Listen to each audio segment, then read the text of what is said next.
I think it came on. I see the red light. I think we're live here.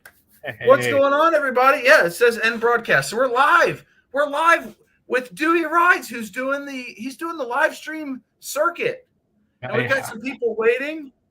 And this is great. We got Black Phoenix Entertainment, Country Coder, aka the Adventurous Rider. Yeah, it's taken me a bit to get used to the new name, man. I know, we're not used to that name. We got Tomek in the side chat. What's happening, Tomek?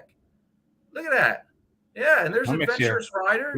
We can talk all about motorcycle boots. Him and I were just messaging about motorcycle boots 5 minutes But do your ago. boots get itchy? I'm just saying, there's like this comparison going on between you and itchy boots. There's no comparison. There's no comparison. I'm not trying to be her. I'm not attempting to. So. Yeah, I don't think you can pull it off. Her hair color is different. Yes, it is. Tomek says he's sick of boots. And Pete's 1800, welcome. Yeah, I totally forgot to publish anything that we were doing this other than on my YouTube page. So, oh God, Ty from Tennessee is here. Well, we all remember. Man. We all remember our first try at YouTubing, John. So we'll give you a break. Yeah, thanks. 420 videos. You'd think I know what the hell I'm doing by now, but I don't. And Ty's up here. I wonder what he said to Winnie to piss her off. Hey, Ty. Road Rush Nation, welcome. That's a good shout out. If you haven't seen Ty's I guess it's a couple videos back now, but it was earlier this week where he went down to along the river with all the rafting and kayaking spots. It's an awesome video. It was really good, Ty. I really enjoyed it. Wait, you actually watch his videos? Of course, I watch Ty's videos. I watched one today. Something about getting kicked out of a park by the park ranger. That was the one. I don't know. It was the same one. It was in that video that he got kicked out of the park at the very. Oh yeah, then he was talking about the rapids and stuff. Yeah. I really enjoyed that video. Ty wants to know what I did to the beard. I shaved it. I got hot one day and I was like, I've had enough. I'm tired of chewing on the thing, and I can't eat soup and hot wings without taking a shower. So I got rid of the beard. So now you'll see videos from December, January, February, and March with various levels of beard growth. It's awesome. And Ty says, thanks, Dewey. We're all here to say goodbye to Dewey because he's been running the live stream circuit this last week. And he promised me that I'm the last stop on this train before he heads out of town. Yep. So I have questions, and anybody in the side chat wants to leave questions, go ahead and do it. I may have answers. We'll find out. Yeah, we'll see what happens. But I was taking notes during Patrick's live stream yesterday. I didn't want to ask my questions there because it's kind of like shooting my shot, and I wanted to save them for this because it's more fun for me. There we go. And Frank's in the side chat. Hello. Hey, Frank. And it's a razor accident. No, there was no accident. And I know I sound hoarse. I don't know. I got whatever sickness is going around these days. But we're going to start with one question from me. Are you bringing any protection? Follow-up question. Follow-up question to give context. Are you going to spend any time at the local nightclubs and bars, or are you just camping out under the stars every night? I'm gonna go see the sights and see the sounds. If I'm in a town with I'm not much of a dancer or nightclubber. I'm a 40-something-year-old man. Right? I don't need to go to the discotheque too often, but yeah, I'm gonna try to do stuff. So you're gonna pick up chicks? Well, maybe we'll see. Hey. I'm looking for I need that Spanish-speaking sugar mama. That's the joke from last night, right? We could just continue it over. Yeah. You need somewhere to stay for the night, right? So you're going to bareback your way through Central and South America. Yeah, I don't know about that, but yeah, I'm gonna, like I said, it's there's so many things along the way. It's not like I'm doing one thing. It's such a long trip. It's there's gonna be times I'm in towns and doing stuff, and I don't know about the donkey shows. I'm scooting straight through Tijuana, man, not stopping. Been there, done that. Yeah, that's exactly it. I know what Tijuana is all about. I've been there. So you've seen the donkey show? No comment. Were you the bride? You were the bride, weren't you? No comment. Yep, Dewey's past life. He talk about an adventurous rider. That's hilarious. So you can beatbox. Yeah, beatbox while I light my cigar.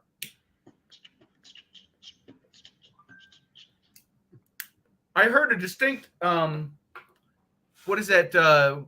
Men from Down Under? Yeah, that's exactly what that was. Men from Down Under. You mean Men at Work? Yeah, The Men line at Down Work. Under.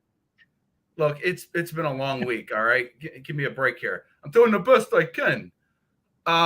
So my second question. Yep. Last night you mentioned insurance, but nobody asked.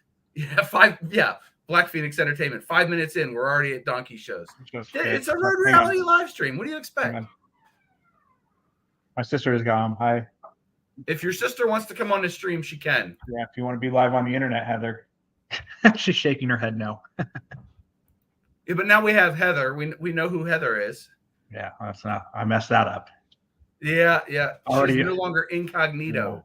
Doxing people 5 minutes into a stream. Yeah, right? That's hilarious. Pete's 1800 wants to know, are you going through Baja? Yeah, no, that's the plan. Baja and then the ferry to Mazatlan or something along those lines. Are you going to ride all the toll roads that $1 Million Bogan was on? No, and I'm not going to stay in the Hilton every night like he did either. I can't afford that. We'll get back to that because I actually, on my second monitor, you can't see it, but I do have a list of questions that I'm working through. Last night you mentioned insurance and how you're going to have bike insurance and all this other stuff. Did you buy kidnapping insurance? I don't know if that's a thing. I don't know. It's supposed to be a thing. Like you can't buy. I thought you could buy kidnapping insurance. I don't know the deals on that, on who the beneficiary would be or how they cover it. I mean, I have. Well, I'm the beneficiary. Like I have repatriation insurance that covers, certain contingencies with that type of stuff. But yeah, I don't know that I have a specific rider for that. So. Yeah, you need to think about this. You have a week or 10 days or whatever. Yeah, we're gonna have the cartel reach out to me. Yes, the cartel will tell you that. Yes, you need to call the Medellin cartel and say, "Hey guys, I need a little, coverage here." That's good times. Speaking of which, do you have a GoFundMe set up in case you run out of money? I do not. So if I set one up and put your picture on it and I collect some funds, I may be able to keep those funds if you don't need them. Gotcha. Yeah, if there's a GoFundMe with my picture on it, it's John trying to pay for his scotch and cigars. It's not real. Dewey, I thought we were friends. Not only are you leaving me for 18 months to go on this around the world trip and adventure where I won't be able to ask you YouTube questions, but now you're just digging the knife in a little further with don't exploit my adventure for your monetary gain. I see how it is. Coming on your channel, man. I'm helping you out. This is true. You are helping me out. Yeah. No, but I'm not out there. I'm not doing it because I'm trying to make money or anything like that. I'm doing it because I want to. So it's, how the idea of having other people fund it is just a foreign concept to me. So. Well, you're going to a foreign country. So, when in Rome. And you'll be able to get a hold of me, man. They have the internet in these places. It's not like I'm going to Mars. And if Elon has his way, there's going to be internet on Mars too. So I'm all for it. Let's go to Mars. I could ride the first street glide on Mars. There you go. Instead of a face in a milk carton inside of a tequila bottle. Oh, that's rough, man. I'd never see that. I don't drink tequila. This is true. I don't know how to use the internet. It's a foreign concept to me. Wow, we got all the haters out today. Your viewers pile on. I love it. Oh yeah, they love me. Oh my gosh! And then we've got agreement. Moving on to something I care about because it's all about me. What filming equipment are you bringing with you? All the same stuff. I have a lot. I think by weight, my filming equipment takes up more than anything else. It's more than my camping gear combined. Yeah. I know you guys mean it. Self-centered right here. So you've got what? 3 GoPro 10s? 3 GoPro 10s, the Insta360. I bought a Sony RX100 so that I wanted something a little bit with a little bit more photography chops than the ZV-1 like you has. So mine has a bigger lens on it and some more photograph stuff. But for video, it's pretty much the same thing as the ZV-1. His lens is bigger. You heard it here. Yeah, he's bragging about the size of his lens. How many millimeters can it zoom in, Dewey? Oh, I got all the millimeters, my friend. yeah. And yet he's not taking any kind of prevention with him. So he's going to end up with all sorts of VDs and stuff. It's going to be great. Yeah. I can just wait. I can just picture it in my head. He's sitting in the tent sweating because he's got a fever. I shouldn't have slept with that girl in Tijuana. She was kind of hairy. Might have actually been the donkey. You know, what the hell, Dewey? Hey, my Dun's life. Look at that. Hey, what's up, man? And Pete's 1800 says he has a lens that weighs 7 pounds. Did you know the human head weighs 8 pounds? So that's why I didn't. So I'm leaving my SLR. I'm not bringing my SLR and the lenses and everything with it because it was too much. When I looked at all the stuff I already had to bring, that's why I ended up getting the little Sony point and shoot. But I wanted something with a decent zoom and photo ability and some manual modes and things like that. So that's what I ended up with. So I have that. I have the 2 drones. I have both a Skydio and a little DJI. So that because I think the DJI just flies better and it's easier to use for when I'm just flying it around to show the scenery. But the Skydio does the follow mode, which is pretty super slick. So I'm bringing both. Yeah, Tomek uses the same one, I believe. Tomek does. Tomek's the reason I bought it. I bought it a week after I rode with Tomek last summer. I got home and I was like, he sent me his footage of us riding, and I was like, man, I've got to get one of those. That is cool. So you should have taken his. I don't think he'd miss it. You know, I'm sure he would miss it. And, all right, and we can pick on Tomek a little. He keeps crashing his drones, so you know I don't want one that he's had. Yeah, that's an odd one because it should be that it flies itself, right? It's supposed to have all these avoidance features. I think his deal is all those aspen trees in Colorado, especially in the fall, when they have no foliage on them. The cameras that sense where everything's at can't see the little tiny branches from those aspen trees. My drone had the same problem the first time I flew it. I flew it in my backyard and I wanted to check my gutters to see if they were full, and I totally flew right into a tree.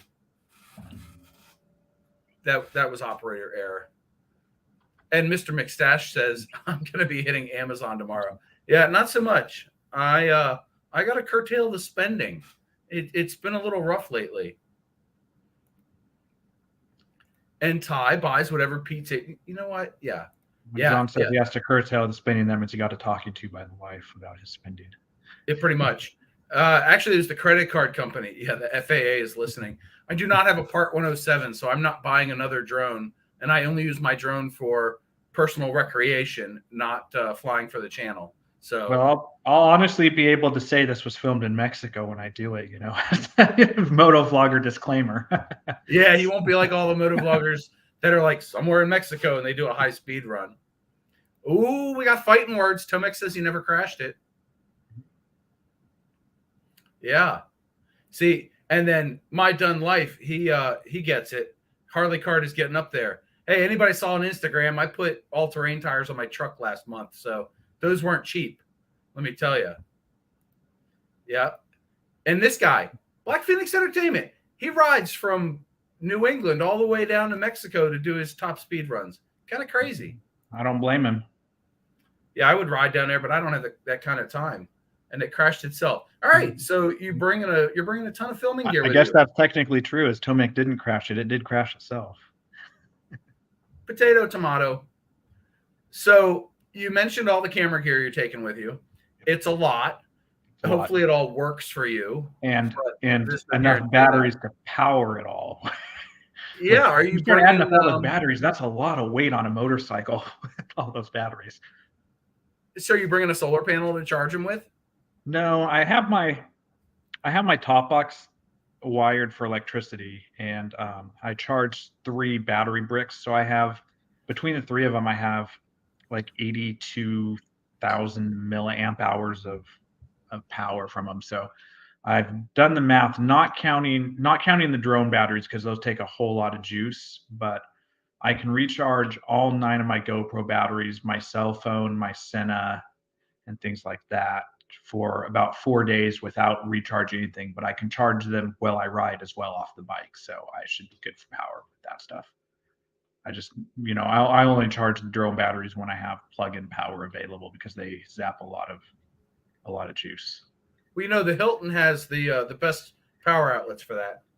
Yeah. Well, and they let you fly your drone from the poolside bar apparently too. I've seen the videos. Just not my. I'd love it to be my style, but let's be honest, I couldn't afford to do that trip like that. Yeah, this is true. Speaking of your trip, Black Phoenix Entertainment wants to know how long this trip is. I have budgeted to be able to go between 18 and 24 months if I stick to my budget. If I go over it, it may be a year. If I go under it, who knows? And speaking of which, we don't have any more time for you, so I kicked him out. Look at that. You knew it was coming. You knew it was coming at some point. I thought you were going to lead off with that joke. I figured that was going to be the lead off. Yeah, but see, I always do that. So, we got to do something different because I'm always doing something different, right? That's right. Keep the fans guessing, John. Exactly. Mr. McStash says he put all-terrain tires on his Ultra. There you go. So I'm going to skip around my questions then. Why the DR? Why not like a GS 1250 R1500 BMW 1.21 gigawatt? I don't really know anything about motorcycles, but there's got to be a bigger, better bike that has some training wheels on it so you don't fall over, right? Yeah. I mean, despite the way that I position myself in frame on the camera, I'm all of 5'7" and 150 pounds. So picking up a big GS or any 500, 600 pound motorcycle when you're riding it off road is just, I can do it once or twice, but it zaps all the energy and then you have to get back on it and ride. So I want something lighter. I also wanted something that's simple that I have a chance to fix on the side of the road. If a BMW or a KTM or a Tenere or any of those things have any kind of significant engine problem, you have to plug into a computer to scan the codes, check sensors, do all that stuff. And I wanted something simple. So it's carbureted, single cylinder, lightweight comparatively. It's not a dirt bike per se, but it's significantly lighter than any of the middleweight adventure bikes out there. And once I get south of the border, the need to go 70 miles an hour on the freeway is, unless I'm pop on a toll road, can be pretty non-existent. So same here. I'm not gonna be using all the high speed stuff. I'd rather have something that can take me to the places I want to go that are more remote than the places that I need to go fast. I don't do 70 mile an hour south of the border either. Okay.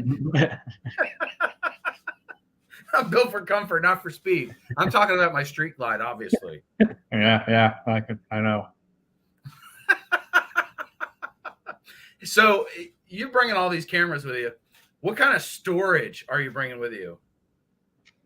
For the luggage on the bike? No. We've saw the bike. Storage, like media storage.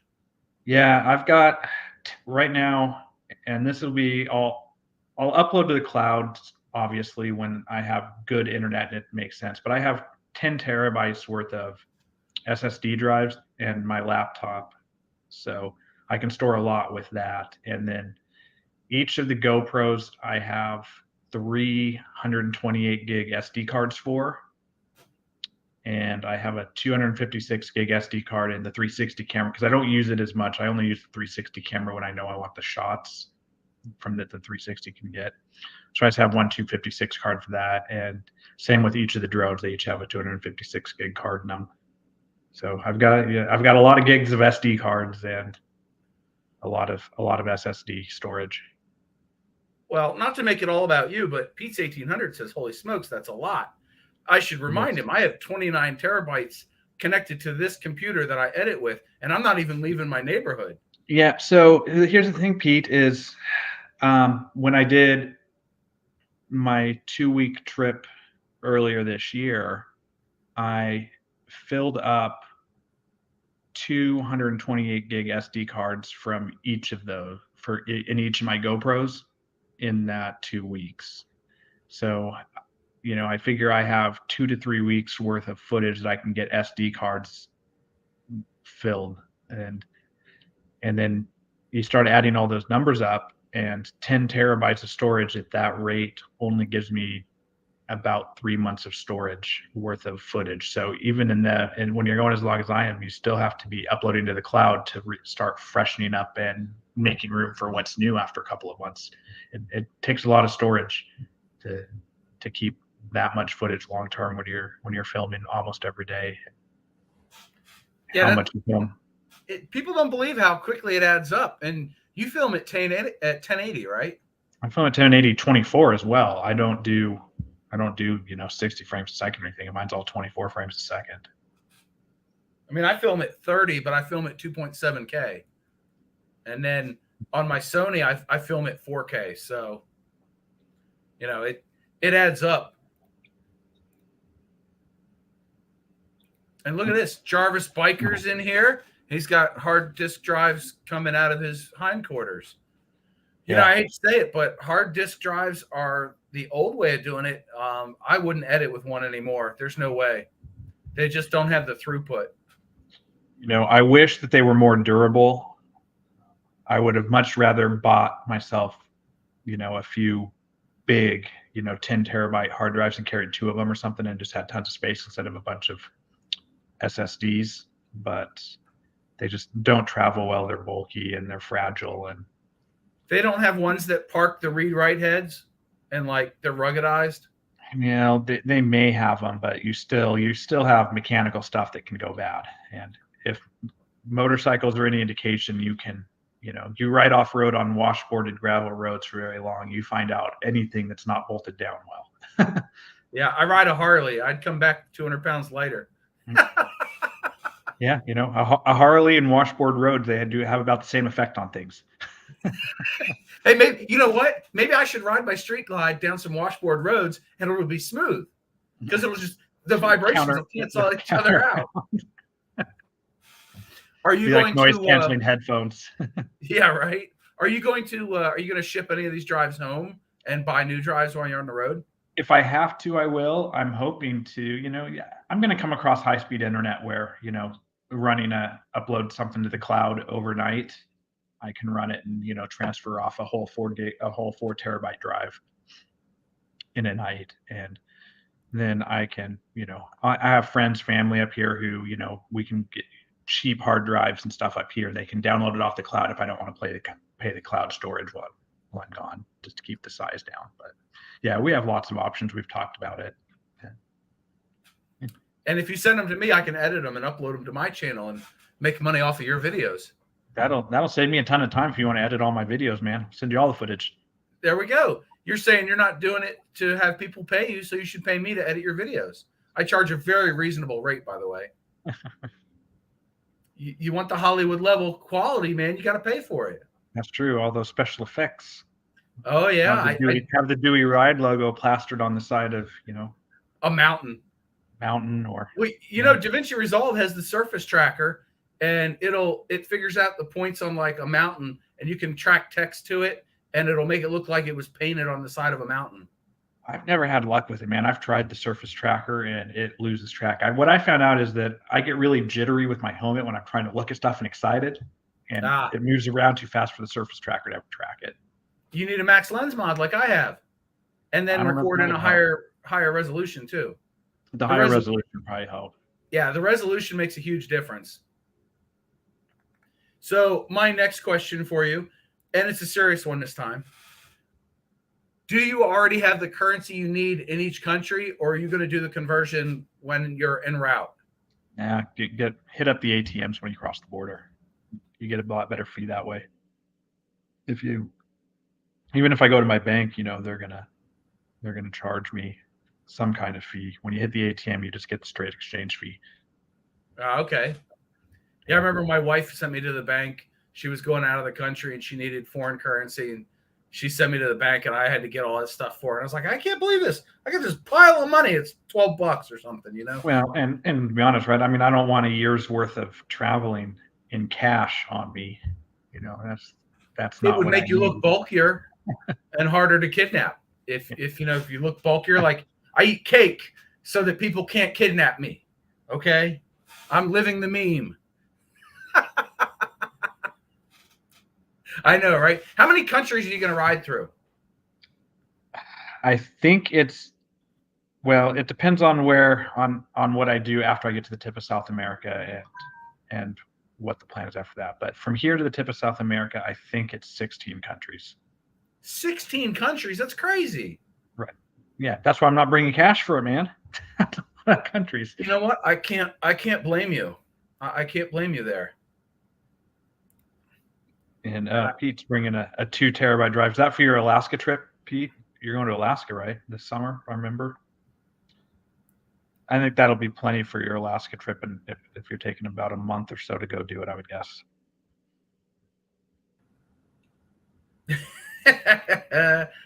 We got a tip joke. Everybody hit the like button. Tip me for putting on the live stream. Hit the like button. And, show Dewey some love. Go subscribe to his channel or something. I don't know.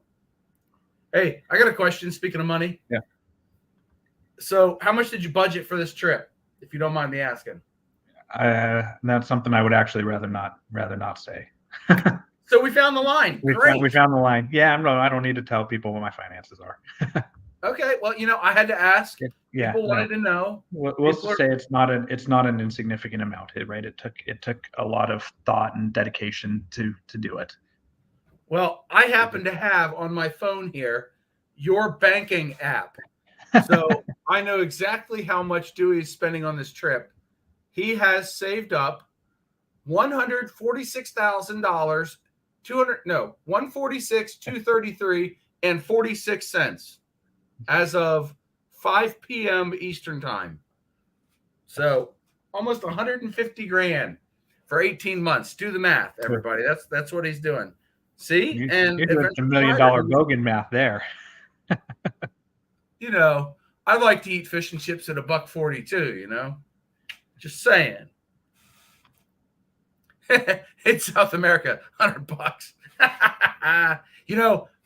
Funny story. I worked with a guy. He was the CFO at a company I worked at, and every week he would show me updated pictures of the construction of his villa in Nicaragua.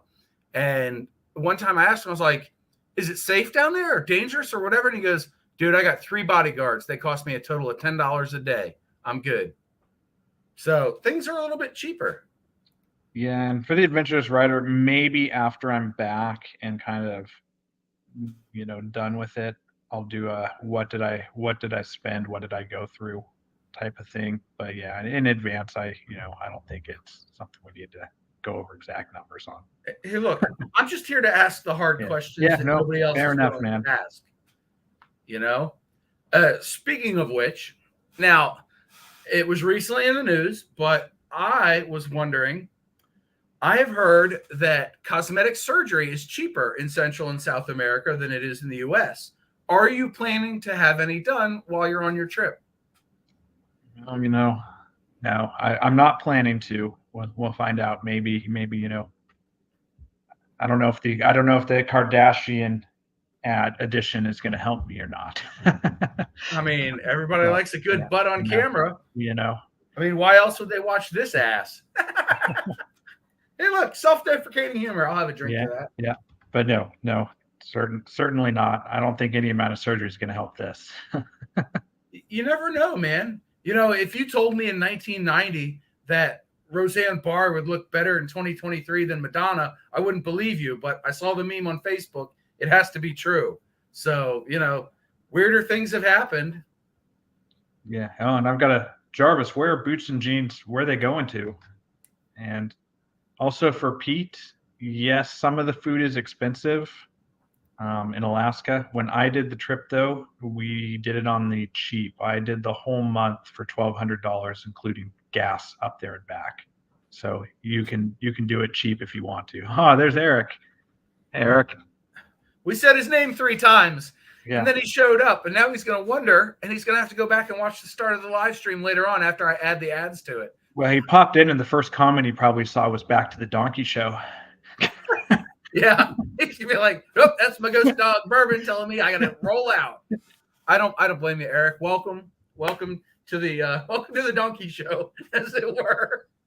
We're so getting demonetized. Well, we are. We might be a couple of asses, so. Yeah, I'm not braying to the moon tonight. That's just not happening. So, following up on that, now we all know and love the Dewey that exists today, the very monotone, matter-of-fact Dewey. Are you planning to do any kind of amping up of your energy? And I'm trying to not get. Are you asking me if I'm gonna if I partake in the cocaine? Cocaina. It's cocaina down there. And no, I don't suggest that anybody does any kind of drugs that are illegal in the US. However, are you going to do like a 5-hour energy at a Red Bull and then get the camera in front of your face and be like, "This is Dewey Rides. We're in Mexico and we're having a great time." Are you going to do that? You know what's funny about that is I drink Red Bulls all the time when I'm riding, and I drink energy drinks all the time when I'm riding. I don't get any more excitable than I ever am. I just ride faster. So when you see me really leaning the bike over and riding, it's because I've had a few more Red Bulls than when I'm kind of putting around and enjoying the scenery more. So what you're trying to tell me is you don't get the same reaction to pressing the record button that I do. No, I get the deer in the headlight reaction. Like, oh, am I supposed to say something now? Oh, what am I supposed to say? I better think of it. Oh, I'll fix it in post. I'll cut out all the pauses. Yeah, that's where you need a voiceover. My voiceovers are just as monotone as my vlogs are. It doesn't matter. And yet I have volunteered to do all of your voiceover work. I did. I don't know that I trust you to stick to the script, though. Yeah, I'm not. There's no scripting. If people realize that I don't script anything, and it's like a 1-sentence idea that gets into my head, and then I get on a bike and I press record, and then 10 minutes later I hit the stop button, and then I go back and edit out some of the curse words. That's all there is to it.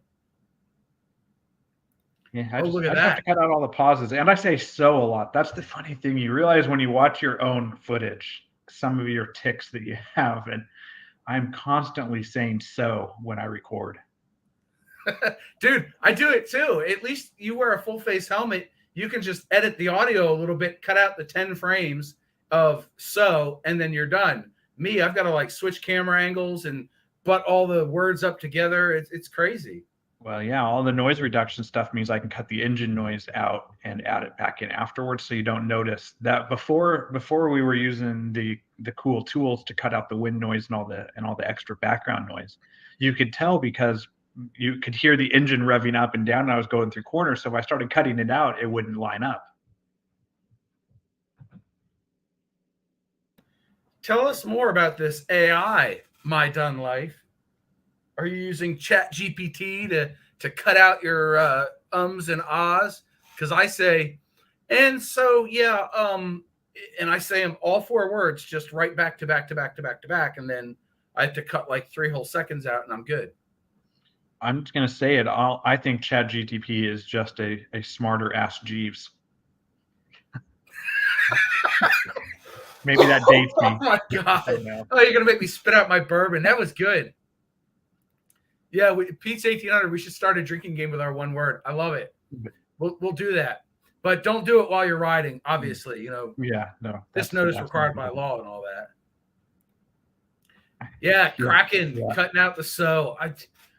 I actually made a joke of it in a recent video. I was doing a talking head, and I said "and" like 17 times, and then I pointed it out and cut to something else.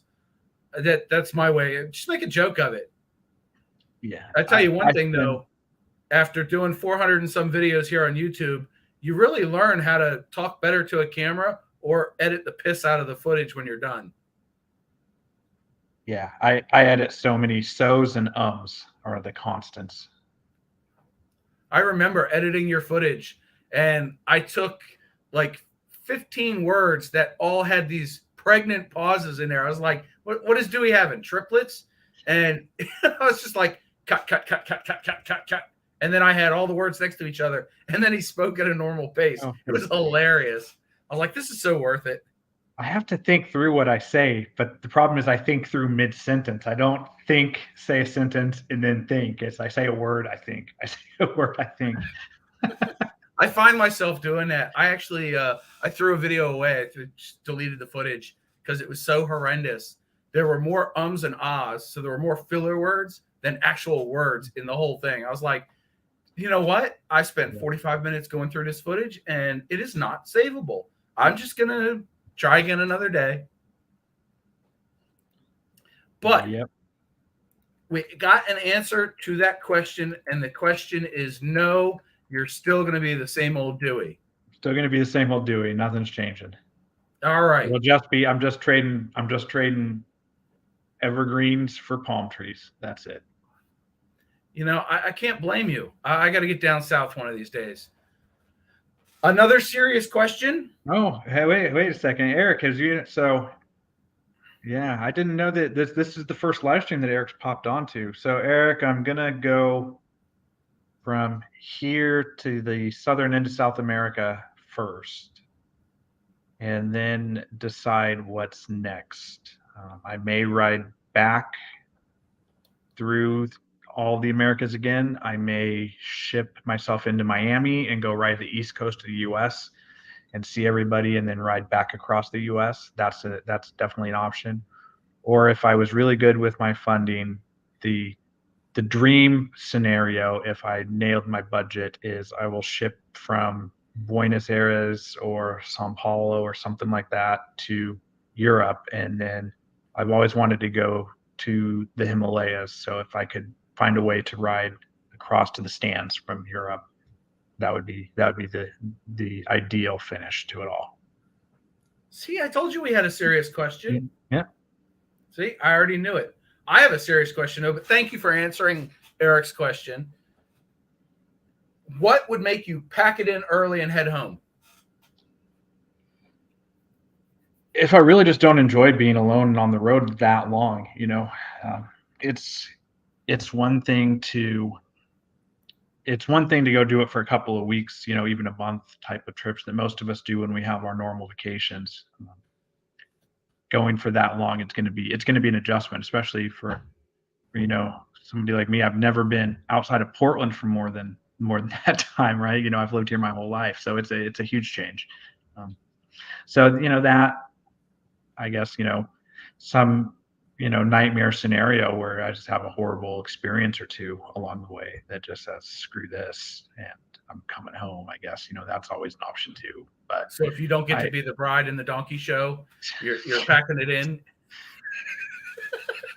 Telling you, man, straight past Tijuana. I've been there. It's been there. I've been there.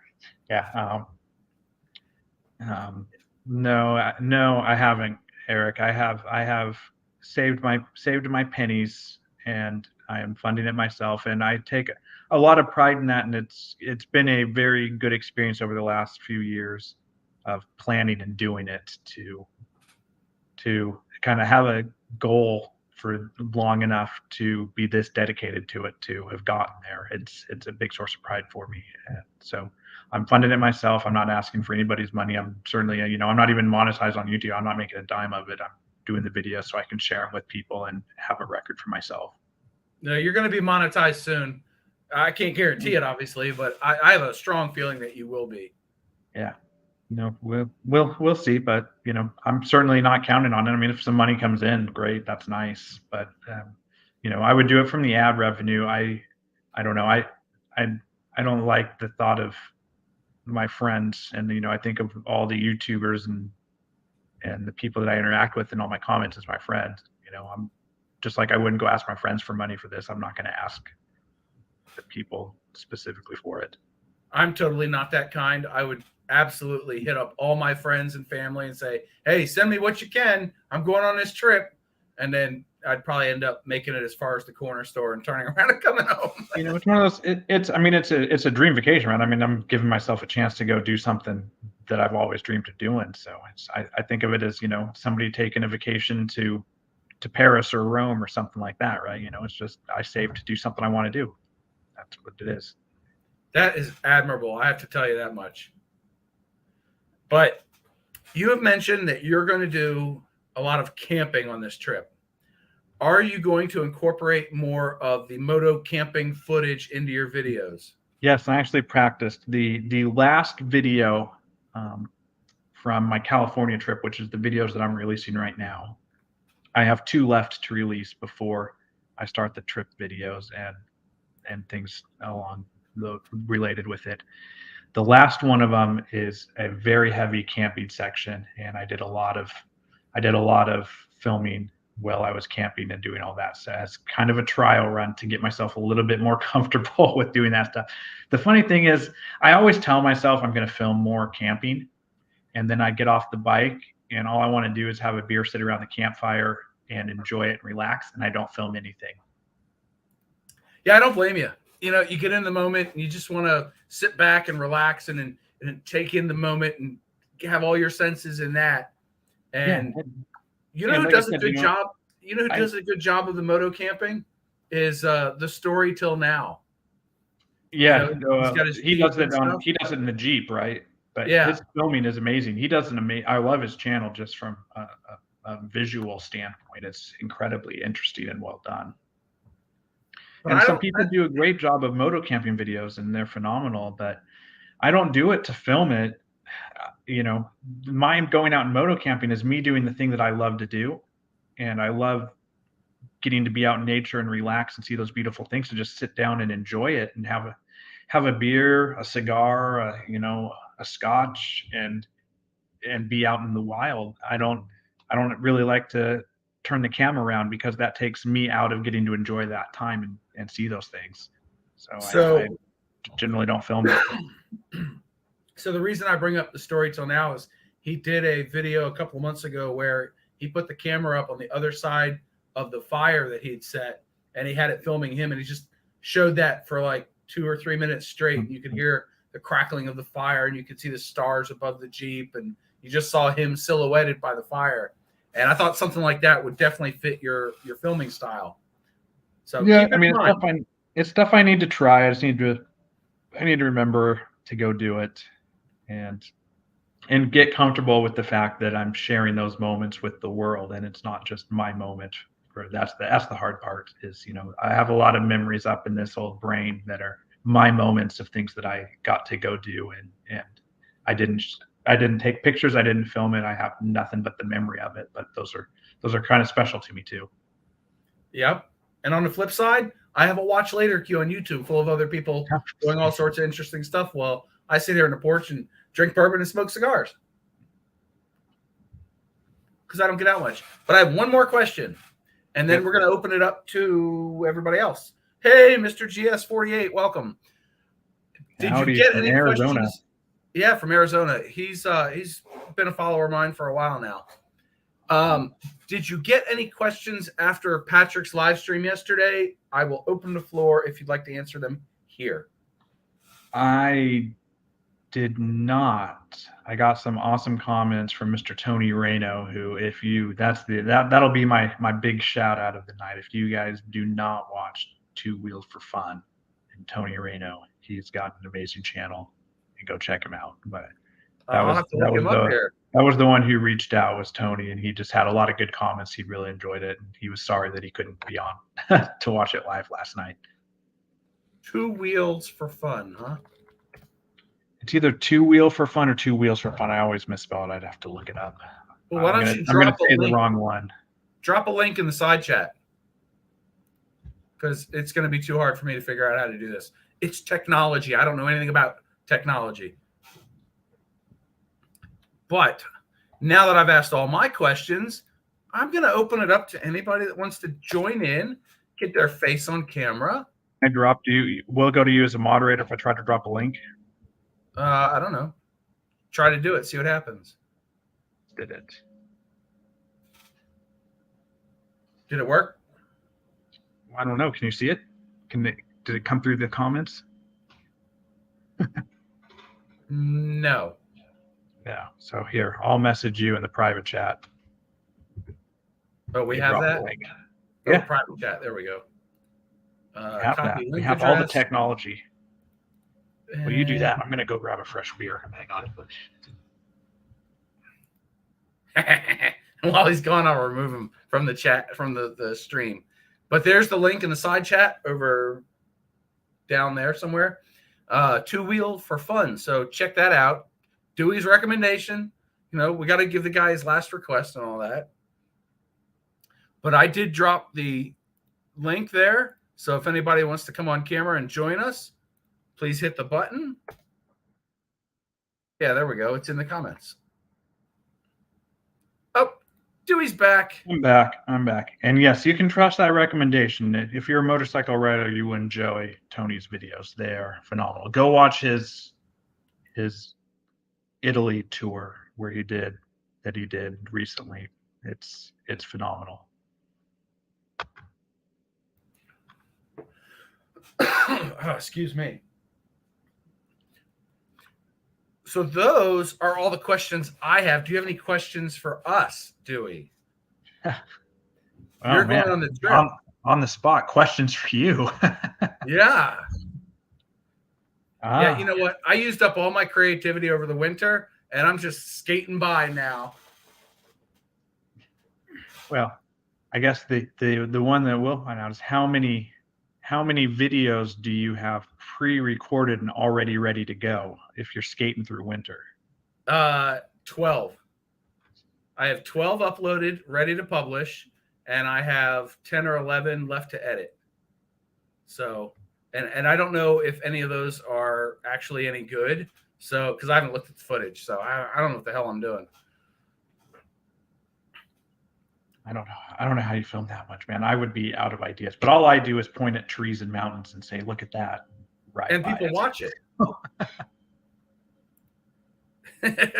He might blow up his house. It's not going to be that bad. Oh, we have a burning question. Okay. At Voodoo, you know, funny enough, Eric, I don't go to Voodoo, but maybe once every 5 years when somebody comes into town to visit. There's always such a big line, and honestly, the donuts aren't that great. If I do go to Voodoo, though, I get the Captain Crunch. Oh, that sounds delicious. Yeah. I love Captain Crunch. I always tell people my most favorite part of being an adult is to walk down the grocery store cereal aisle and pick out all the sugary crap that I want. And yeah, the maple bacon is a close second, Eric. Oh. We have a place called Duck Donuts near us that makes all these bespoke donuts, and they have a bacon maple that is just chef's kiss delicious. Love it. Yeah. This is the top tip, Eric, for next time you come to Portland instead of Voodoo. Go to Pip's Donuts, and they do little small donuts, but you buy them by the dozen, so you buy like a dozen mini donuts. But they are phenomenally good. They're way better than Voodoo donuts for an actual donut. And Jarvis Biker says he's going to Kentucky Sunday night. Nice. Jarvis usually jumps on the live streams. He's out of Canada, right? Yeah. It's kind of a long haul, Jarvis. You want to come on and tell us about your long haul? And I miss it. I will tell you again, Jarvis. You guys haven't done one in a while. I missed the Canadian guys live streams. So I thought that you guys did a great job with those. So hopefully at some point you decide you can find the time and organize it to bring them back. And Dewey, I'm sorry, I got to make room for somebody else. You're such a dick.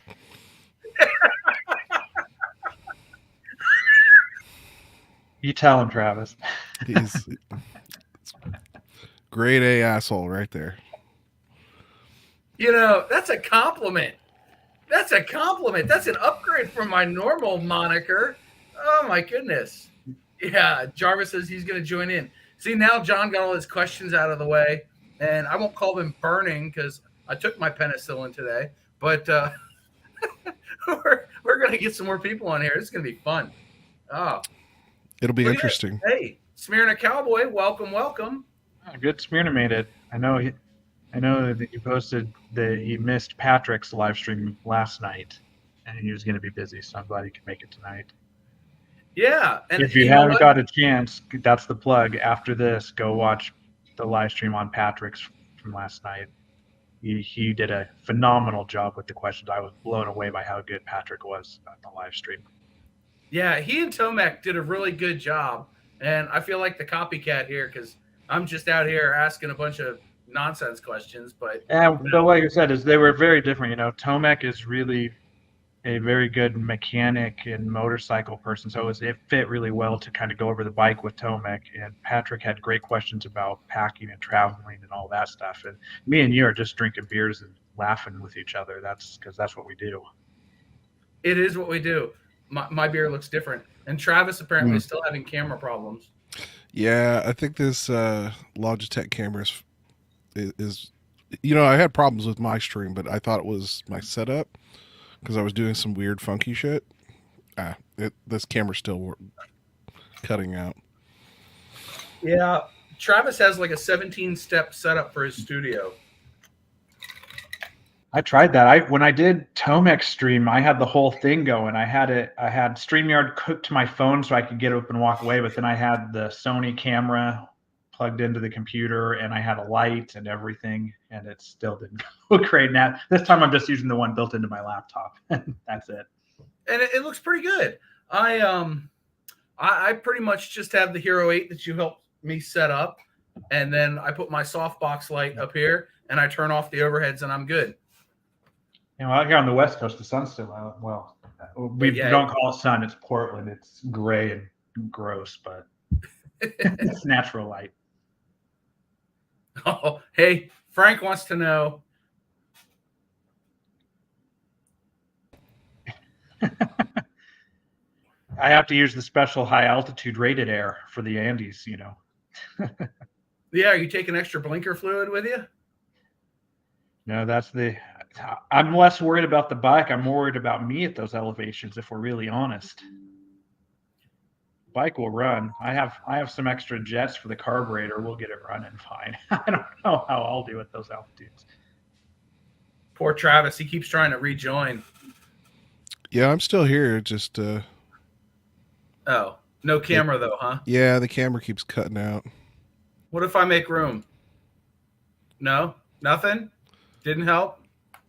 Nah, it's being, like I said, I've had this camera for a while, so it's time for a new one, my friend. Yeah. Spirit Cowboy says he has a Polaroid. He'll be on the live stream in 3 days when the post office delivers the pictures. That's hilarious. That's a good one. In spirit.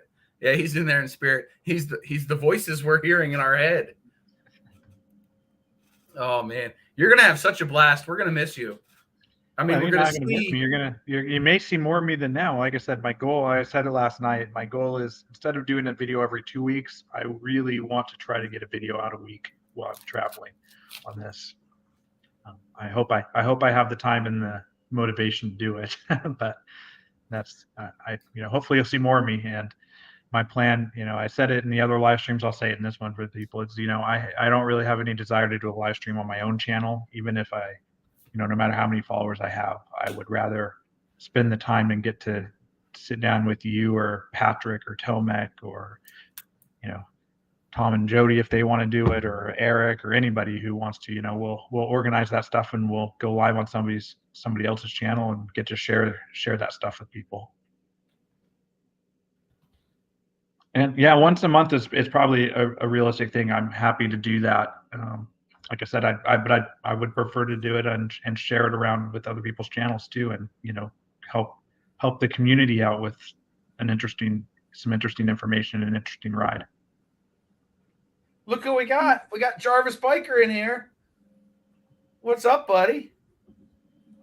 Hang on, I think I got YouTube playing in the background here. Yeah, I don't hear an echo. Yeah, it's not too bad. There's no echo if you do have it going. And Eric's got a question for you. He wants to know what your budget per day of travel is. I'm gonna kind of shy away from that one, Eric. I shied away from it earlier when John asked me. My budget for what?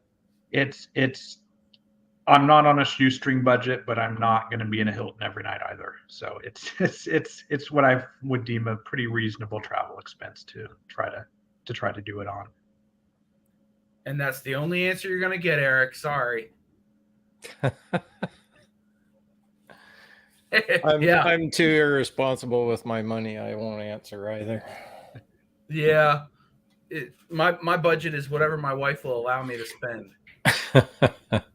You know, it's part of it's, you know, it's kind of, you know, you don't need to say, but I also don't want people to think that they have to, you know, maybe spend what I'm doing to do it. There's people who do it for less than I do. And, you know, I think when people start putting that stuff out there, whether it's with gear or budgets for doing a trip, you can turn a lot of people off, or a lot of people get the idea that you need to have that stuff. And, you know, some of my most memorable trips I did with a hand-me-down sleeping bag and a couple of bungee cords. And you don't need all the fancy stuff to, if you really want to go do it. And so I don't want anybody to think that they need to do anything. It's figure out how you're able to do it and what you want to do, and you can go a long ways with not very much. Yeah, I think I would be pretty bad at doing one of these trips because, I mean, I've already spent like $6,000 on gear, maybe $7,000 now for the channel. So then actually taking it out of the state, I mean, that's going to at least triple my budget. It costs a lot to make everything work the way you want it, though. Like this trip to Kentucky, it's for the stepson. He came to me with he just said, can I go on one of these big trips with you? And I was like, yeah, whenever you want to go. When you want to go, right away, let's go. So we got his Sportster ready. I don't know how he's going to like riding 300-400 miles a day on his Sportster, but we're going to find out. But we changed the handlebars. We put a set of apes on it for him. So he's going to have a little bit better posture sitting on the bike. And, you know, we just went over it. New headlight. We put a really good LED headlight in it. So if we get caught in the dark, he's not going to be blind with that little candle light that those things come with. So what does your route look like? Are you going down through Arkansas and doing the pig trail and all that stuff on your way down? No, we have only got a week. So basically what I've planned is we're going to leave Sunday night right after he gets off work. We're going to leave right then and get across the border somewhere past Detroit, which is about a 3.5. So we'll probably go 4 or 5 hours and then we'll stop for the night. We'll either boondock or we'll just pull into a truck sleep spot and do that. But we've got boondockers welcome for the Monday night for one night, and then we move to another place in the morning, and we're good for the rest of the week there for free. So we're going to ride out of there now. The name of the place it's near Elizabethtown, which is where Toby Northern lives, or he's near there. So you're going to crash in his backyard? Well, I'm going to try to crash Toby and Kylie's place for sure.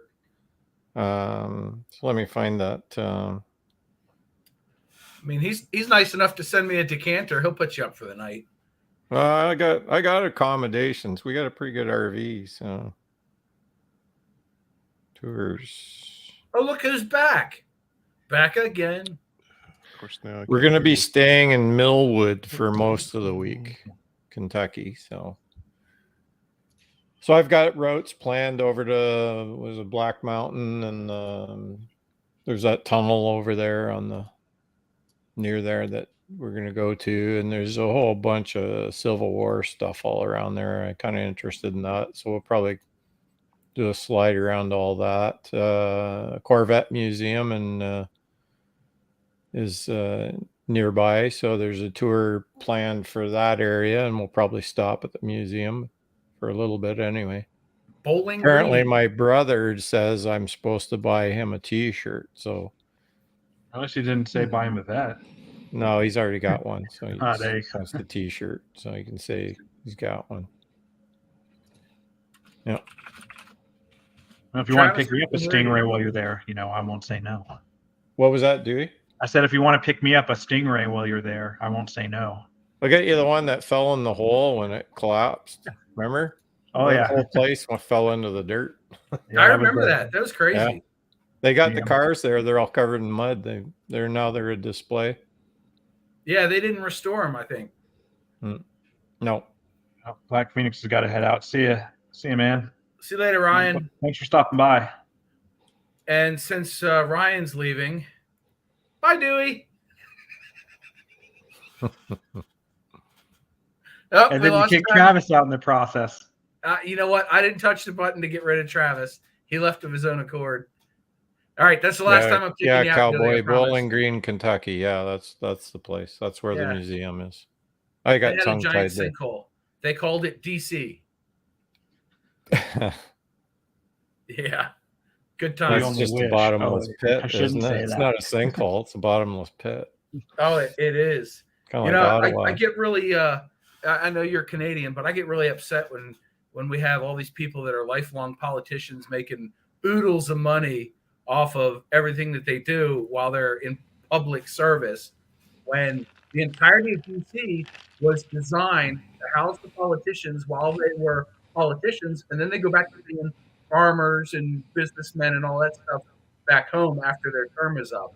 But they've moved in and just made a swamp of it. And I don't care what side of the aisle you're on; those are facts. That's not up for debate. Mhm. But we're not going to debate politics tonight. We're here to say goodbye to Dewey. But I'm not going to kick him off this time. I'm done. I'm done. I bet you have one left. No, I don't. It's just going to be the end broadcast button. But Travis is back. Can you Are hear you me on now? the camera now? Yeah, I end up hooking up my GoPro, but we'll see how long before it overheats. Yeah. What GoPro are you using? 8 It shouldn't overheat. shouldn't. Oh, I mean, very I'm good. using my Hero 8 right now. I've been live streaming for an hour. So Eric, my last day of work is next week, and then I hit the road. So I packed up and moved out of my place, and I'm staying with my sister right now. And as soon as I'm done with work, I'm hitting the road. Yep. And his sister's very happy that he's leaving on the trip because she's tired of house guests already. No, nothing. It's been good. What's funny is I haven't shared a living space with my sister since I was 16. So it's been nice to spend some time with her. It's good. But John, it's Dewey may live with his sister, but you look like you live in your sister's basement. Yeah, this is true. It is a sad existence that I'm relegated to this space. But it's actually a house with my name on the title and my wife's money that pays for it. So, I take what I can get, and that's it. It looks like it's a little bit warmer than usual. We don't see any vapor coming off when you speak. Yeah, it's 62 degrees in here right now. Hey, Toasty. I don't even Toasty. have the space heater on. I'm comfortable. 62 is the Canadian 80. Eh? Oh, 60s like shorts and no shirt. Yeah, good. it's a little chillier than that outside right now. It's in the 40s. It's funny how you go through a really cold winter and like when it just like the sun comes out and guys are out in shorts on, we're used to it. Dude, I was riding this week and it was 85, 90 degrees. And I know that next week's forecast is supposed to be colder. So I didn't bother taking the soft lowers off my engine guards on the Harley. Oh, my legs were cooking. Yeah. And I was riding along. I had my mesh jacket on and a T-shirt underneath. And I was like, this is still too hot. I'm used to the 28 degrees. Yeah, well, they're calling anywhere from 50 to 70 for Kentucky for next week, but we're still taking all our heated gear so that we're good. Yeah, Yep, I think Spirit Cowboy's right. Ohio's upper 70s by late next week. Yeah. Yeah, it's kind of wild. We're looking forward. We just want clean roads, like still now. Like we've had a hell of a ton of rain and wind and stuff, but you can still tell there's salt there. Well, Mr. GS, it depends on where in Arizona you are. They have ski resorts in Arizona, so there's places that are cold. Yeah, you get up towards Flagstaff, it snows pretty regular in the winter. 89. Yeah, it was 90 here a few days ago, and I'm trying to figure out where my weather app is. Yeah, you must have got like that little pocket of heat because man, Ohio did not get any of that. It was pretty cold. Yep, and Eric's right. They've changed the forecast for at least my area next week. I'm looking at 85 on Friday, so yeah. It's going to be nice. Yeah, Send I some think of that it's gonna weather. pop. Send some of that weather over here for the week that I leave. Well, I they're wish calling they for good could. weather up here too, so like really good. But It's Right been the now. wildest winter, you know. You say it was mild, but man, Ohio was not. I mean, we didn't get as much snow as we normally do, but we had some pretty big stints of like 20-degree or under weather. You know, honestly, as far as that, we've had a lot of days of 40, 50-mile-an-hour winds. Even though it's been kind of warm, it's one of the reasons why I haven't rode the bike. Because I've had literally in my wife's car just almost blow me into the next lane on the highway. So, but I'm still working on the bike. I actually just got bars today that got delivered. So as much as I am dreading putting bars on my Ultra, after a recent ride with it, my wrist won't take the stock bars. They're just 12 inches of pullback is too far in for my wrist. Are they? So they're too close to you? So they're 7.5 inch tall, and they're kind of like in and down. So I'm like this. Oh, what is the bike again? It's a 2011 Ultra CVO. Okay. Yeah, from what I understand, I got new bars coming. I got the hoopties, 12-inch hoopties. They're kind of like the Hammerhead, but not. I ended up going with some Amazon bars. There wasn't. I'll be honest. There wasn't a ton of choices in the size and the pullback that I wanted, because for some reason the big bikes all have a lot of pullback, and I went from a drag bar on a Sportster to I think 6-inch pullback on my Dyna, but I had pretty good sized risers too. So, but yeah, it's but I'm gonna go as big as I can go without changing all the lines and hoses, and so I'm doing 10-inch bars. They have 4.5-inch pullback. So I'm hoping I did all right with the Dyna on 6. Comfy. Yeah. Yeah, you should be all right. The From what I 10s on that bike. 10s on mine would be a little bit short for me. I'm 6 foot, but I'm 5'10", I got long arms, so I'll be tilting them up. These sort of imitate T-bars at the hands, but they're like the Hammerhead. They come in together a little bit there, but you still got good view of all your gauges. And they're, I think, 4-inch pullback. Just tilted a tiny little bit. They look like they're going to be just perfect for me. So when I was in see the VAM, look on Dewey's face. He's like me when I'm on Tomek's channel and they're talking ADV bikes. He's like, fish out of water, think I'll have a drink. but I'm responding to comments. Yeah, I know. So we're looking forward to getting those. I think it's going to help out quite a bit. I got bad wrists. I do Pulling too. wrenches all my life for maintenance. So yeah, I pretty much do tech or sitting in a computer all day, every day. I'll tell you that I went to Eureka Springs for a whole week last summer, and I'm telling you right now, there's something about the water. Because I said, when I was leaving, I was like, I wonder how long before everything starts hurting again, and I was only there a week. So should bottle that up and take it home with you. Well, I think that's what they used to do. They used to bottle it and sell it, didn't they? Well, Travis, you should have no problem with installing the bars yourself. A Harley dealer will charge you somewhere between $1,200 and $1,600 to do the job. Yeah, that's it's funny. I had my car in the shop today just for oil change and tire rotation. They're like, hey, based on the miles, you need a serpentine belt and a filter this and a filter that. I'm like, go fuck yourself. Like, I'm not paying you $2,000 to do a bunch of work to my car that would cost me like $600 Yeah. in a weekend. My mom showed up yesterday with a picture of the underside of her Subaru, and there was a bolt sticking out about 2 inches, 2 inches of thread that wasn't into the control arm or whatever it was going into. So it ended up tearing up her wheel bearing on that side, on that corner. So she had to take it to her mechanic and have him fix it since she went somewhere else for whatever.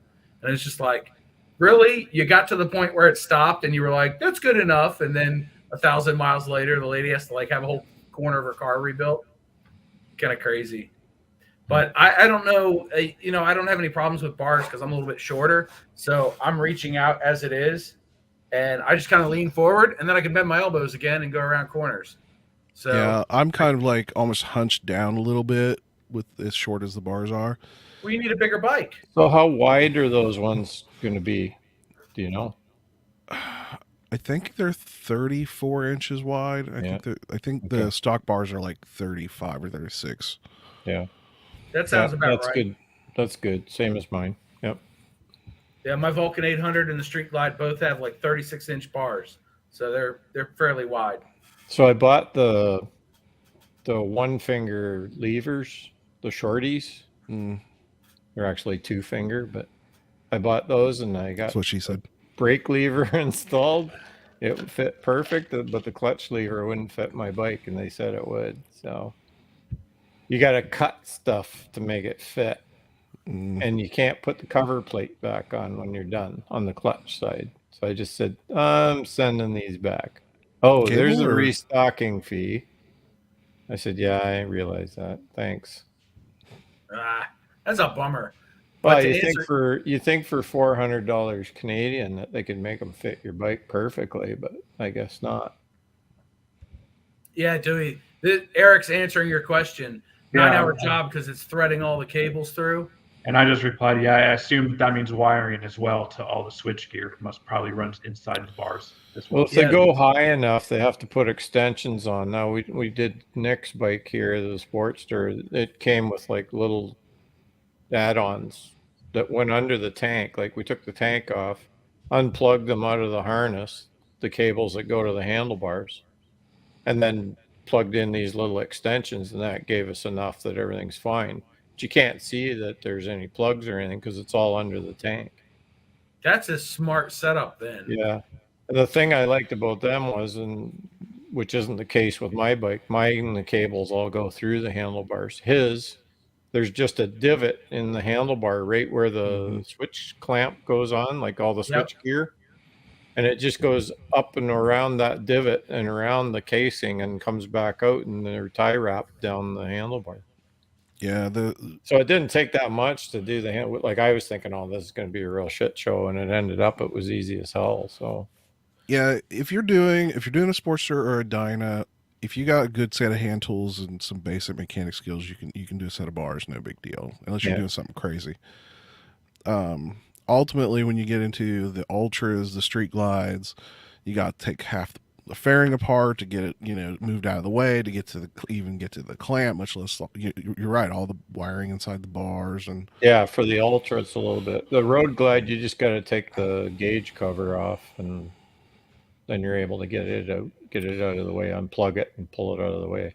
Something that I ran into, and it's really weird because I downloaded a Harley tech manual for that year, and I was going through because I needed to replace the speaker switch. I have a switch that controls like front, rear, or there's another option if you're using the factory headset system, and I needed to replace that switch. It was crunchy, and the speakers would cut out every now and then. So I was taking the ignition switch off, and every manual and every video that I've ever seen, including other CVOs, you turn it in a certain way, put the key in, you push a button from underneath the bottom, and the whole ignition thing comes off. I went to pull mine off, and there's a wire in mine. I have no idea. It's not in the manual. There's nothing I've seen or found anything about it.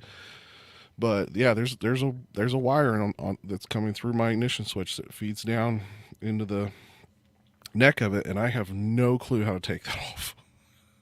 Quick, I mean, thanks, Pete, for stopping by for both last night and tonight. You spent a lot of hours listening to me yammer on and on and on. So thanks, man. And amazingly, once we start talking Harleys, he has to go. I'm out. So I got the stock bars on mine still. And Dewey's gone. I got the stock bars on mine, and I rolled them forward. I knocked that pin down, and I rolled them up a little bit, so they're better than they were for me. But that's what made me think that I needed the others. So it's just going to be that much better. But so I know how to get in there and get all that stuff and get them removed. It's the taking the time to do the switch gear at the top just to make sure you don't break anything, because there's some delicate parts in there under those covers. Right. Oh yeah. I remember the dimples. I did bars on the Vaquero when I had it, so I had a mechanic friend come by and help me swap them out, and he brought a punch set, and he had me sit on the bike. We put the bars on where we were going to put them, and I gripped, and he's like, "All right, we need it to angle right here. Bing, bang, boom, done." And they were the perfect angle for me, which worked out well. Mm-hmm. Yeah, it's a lot easier when you have an open fairing or bars that are open, like the Road Glider or Vaquero, and then you get into the Limited and the Street Glider. It's just a huge pain in the ass. Yeah. Take care. A lot of those bars, the ones that go up to a point and then come back to your hand, those ones are a real bitch to get the wires back in through. Most of the guys peel the covering off and just pull the bare wires through because there's too much bulk in those Harley, like the plastic sheath they put over all the wiring harness. Then you got to worry about any kind of rubbing inside there if the inside of the joints on those bars aren't smooth.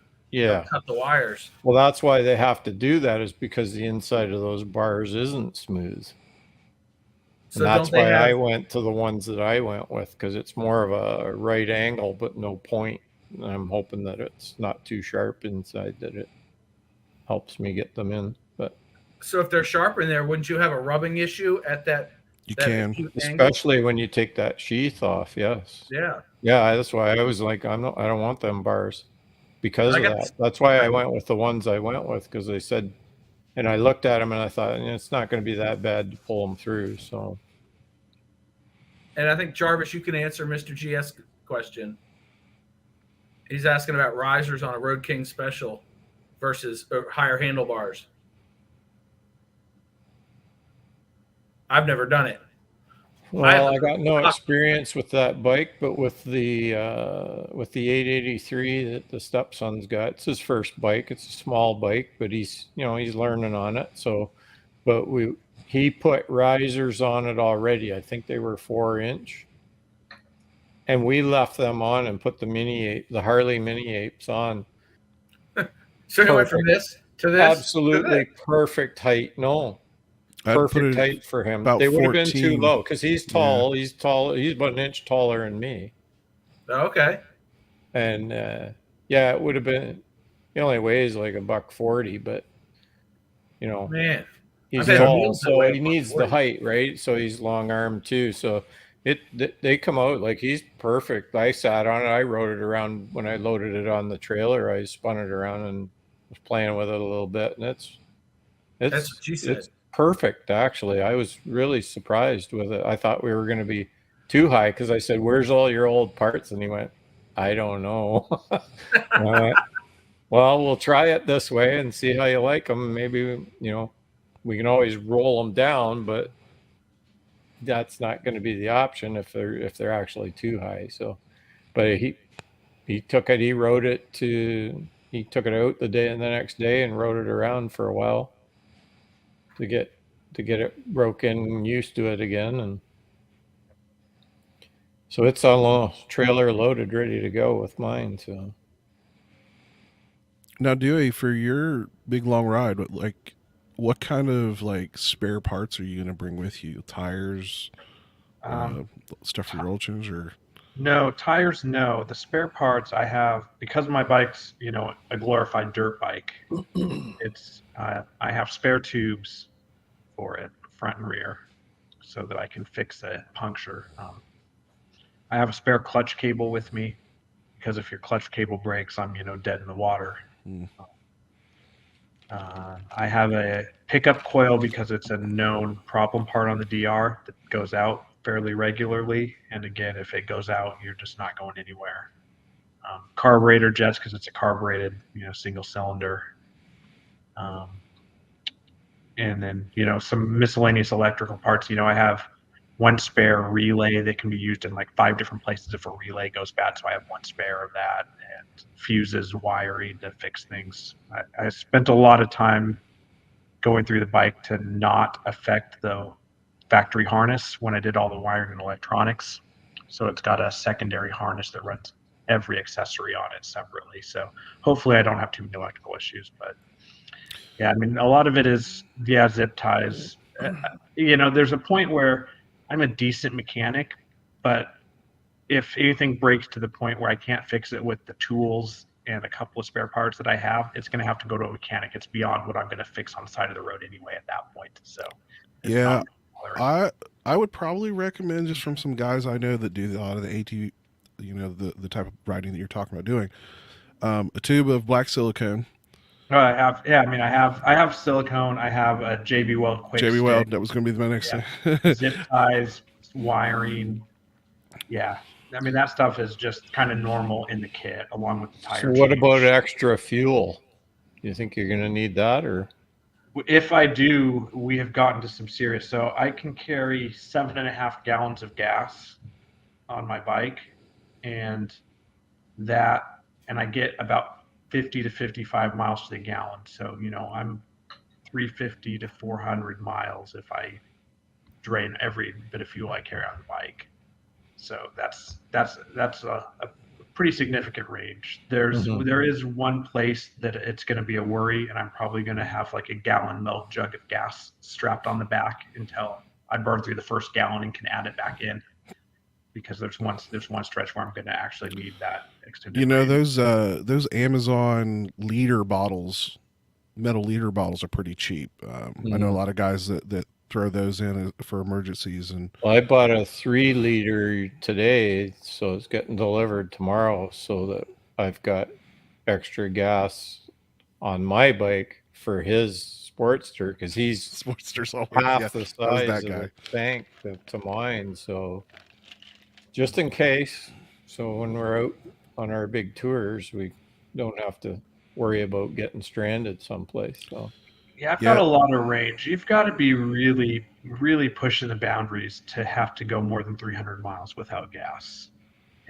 And that's the point where you're getting to, most cars kind of have a 300-mile range, cars or trucks from the factory. So most of the world is built around the fact that 300 miles is the max that anything can go. I spec out my trucks so they'll do at least 400 on a tank.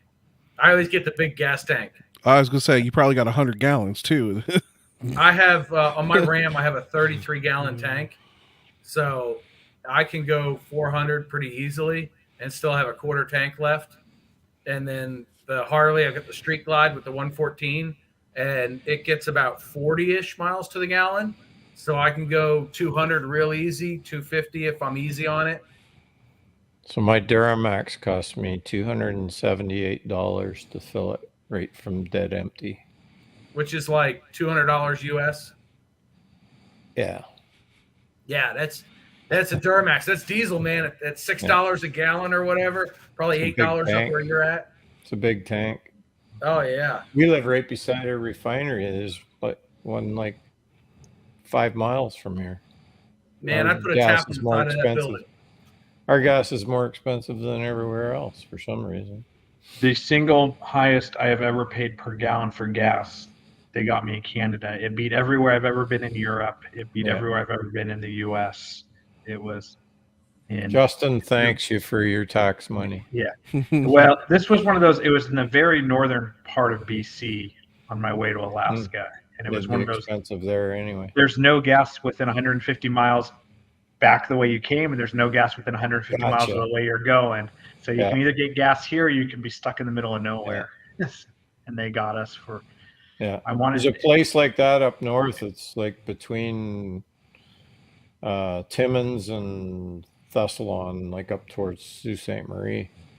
And it's called Chapeau, and it's the only gas stop, and it's just enough with like the Harley tanks and the Gold Wings to actually get there without help. It's Yeah, this was. I want to say this was between Fort Nelson and Dawson Creek, I think, somewhere along there on the Alcan up there. So I didn't probably catch it earlier. Where's your start and stop point? So I'm in Portland, Oregon. So I'm leaving from Portland and I'm going south.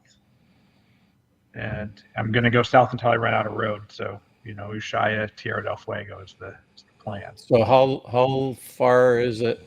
Like your first stop, will you still be in the U.S. or will you be over the border? Yeah. No. I'm gonna take kind of a slow route getting there. I'm on a DR 650, right? You don't go anywhere fast on a DR 650. We're really honest. I'm gonna go down the coast just because of weather right now and snow. You never know what's gonna be closed if I don't take the coast route. And then I'm gonna go over through Death Valley and Joshua Tree and Mojave and that. And my parents do winters in Palm Springs, so I'm going to stop and spend some time with my parents on my way before I hit the border, and then I'll head from there.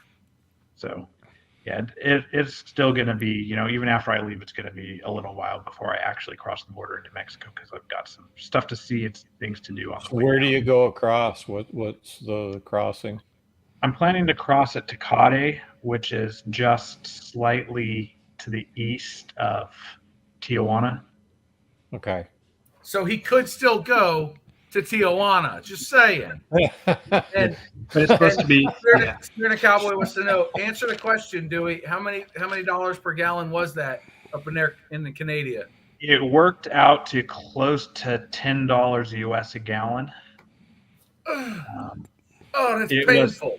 I want to say it was like $2.49 a liter or something like that, or $2.59 a liter. So a liter's just a little bit bigger than a quart. Yeah, I mean they got us good for that gas. Oh yeah, it was a lot of money. Welcome to Canada. Luckily, it was a motorcycle, so we only had to put 4 gallons in it. We weren't filling up a 25-gallon tank of something. I've ridden like back when gas prices and all that crazy stuff was going on right after somebody got in the White House. I'm not saying who that is, but when everything all went to shit. That was it Bush was an Jr. expensive weekend you rode on your bike and traveling. Like you were putting a lot of gas money through her. But they'll get you.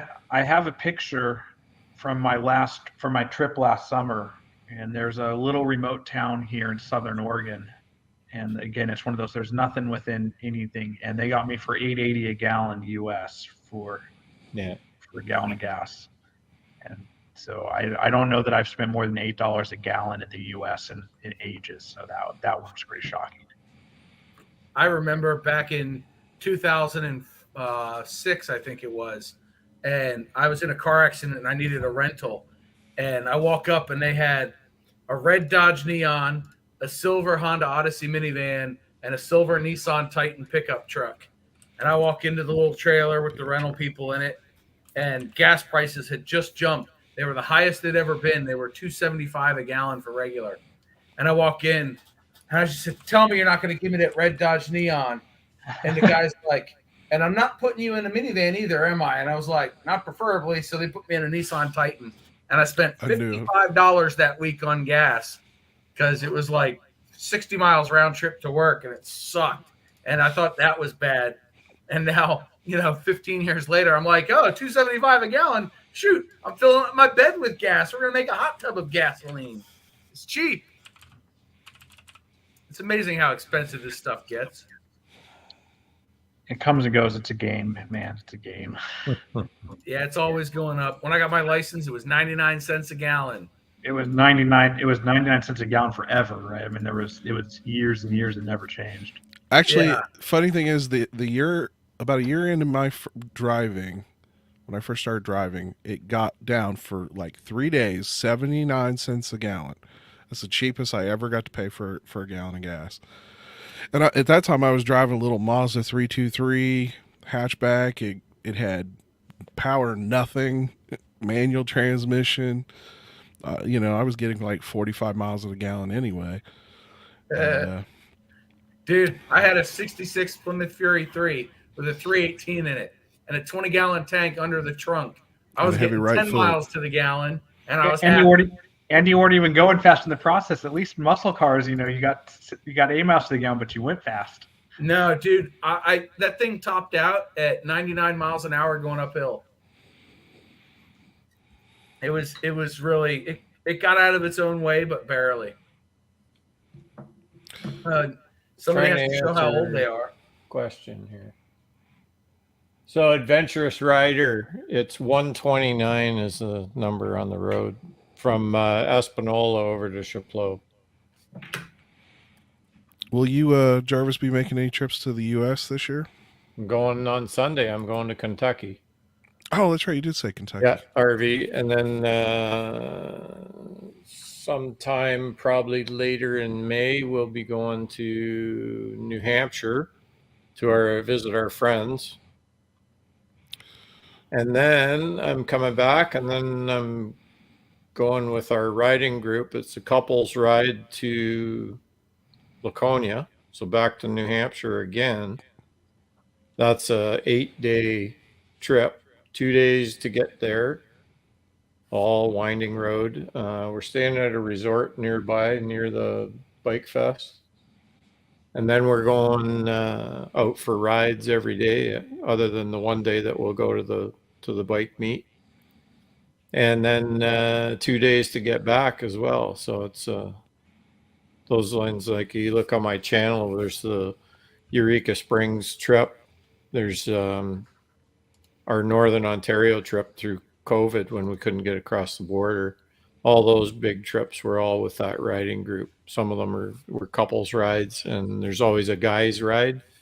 But this year the guys ride is to Colorado, and it coincides with FAM 23. So I bowed out of the group ride, and I'm going back to VAM. So I'm doing VAM in July. I'm doing the Who, the Windy Nine thing with McStash and Road Glide Andy. I'll be seeing you at both of those events. I'm friends with both those guys. So I saw somebody else was going to the Windy Nine. Who was I think Harley Day Rider's going as well. He said something about it the other day.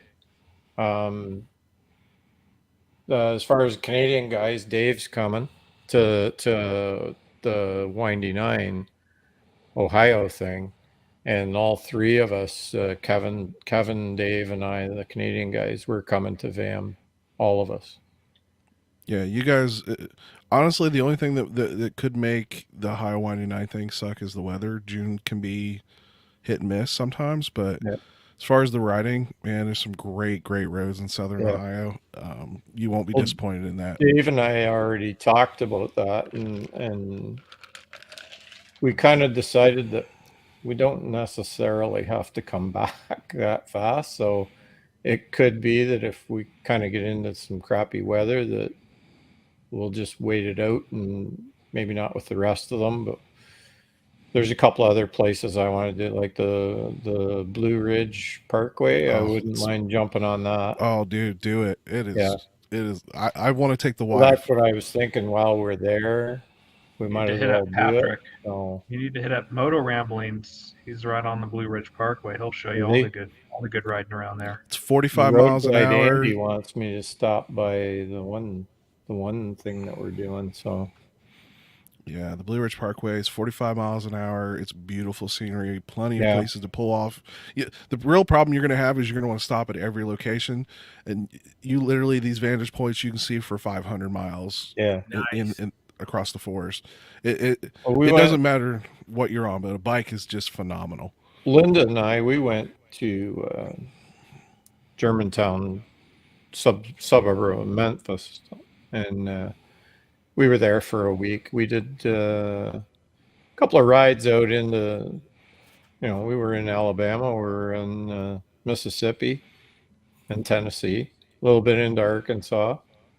But we went, like, one day we went to Nashville, and one day we did the Natchez Trace, the Mississippi end of it. We didn't get to what's actually the good part, but we didn't have time to go that far and start over because we had to get back for her work. So, but that's a cool road to ride on as well. Just if you want to just cruise, and there's a lot of history about the trace and things that happened there over the years. There's a lot of stuff to look at and a lot of scenery, and so we're going to go back and do the other end of that for sure. And I want to get to Texas sometime soon. So that's another. I've got friends there that I only see when I go there for work, but I'd like to go back and do it for fun. So Yeah, at some point, the plan is to do part of at least maybe from like the edge of Chicago to St. Louis and do Route 66. we did it last year. There's parts of that run on my channel.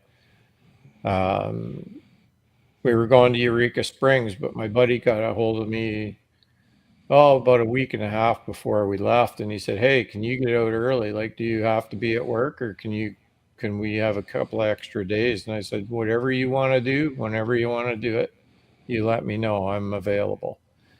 So we went across that.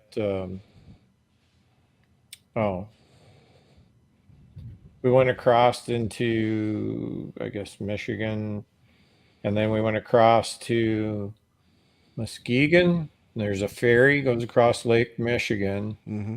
to Milwaukee. We went to the museum, Harley Museum, the next day. Once we were done there, we jumped on the bikes and we headed to Illinois. We went to Peoria. We stopped that night. We stopped at a casino. We stayed next door to the casino and went there for dinner and played a few games, and then we What went. did you win? Did you win anything at the casino? Yeah, bet on black. That's all I could say. Didn't work. Yep. You got to bet on red. That's what I figured out later. Yeah. Meanwhile, you guys are talking about all these places in the U.S. and Dewey's like, I got a list of 78 push pins on the Google Maps, and none of them are pronounceable. Espanol. Yeah.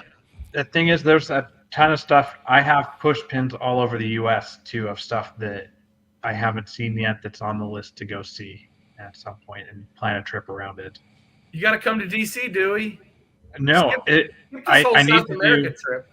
even regardless of this, if I don't end up coming back through the eastern part of the U.S. on my way back, after I get back, that's probably going to be one of the first trips I plan is a blast across the country and spend some time because, between you, it's funny, just the way the moto vlogging community works is the timing of when I started my channel and the other people who started channels and we all kind of interact and, do that is they're all East Coast moto vloggers.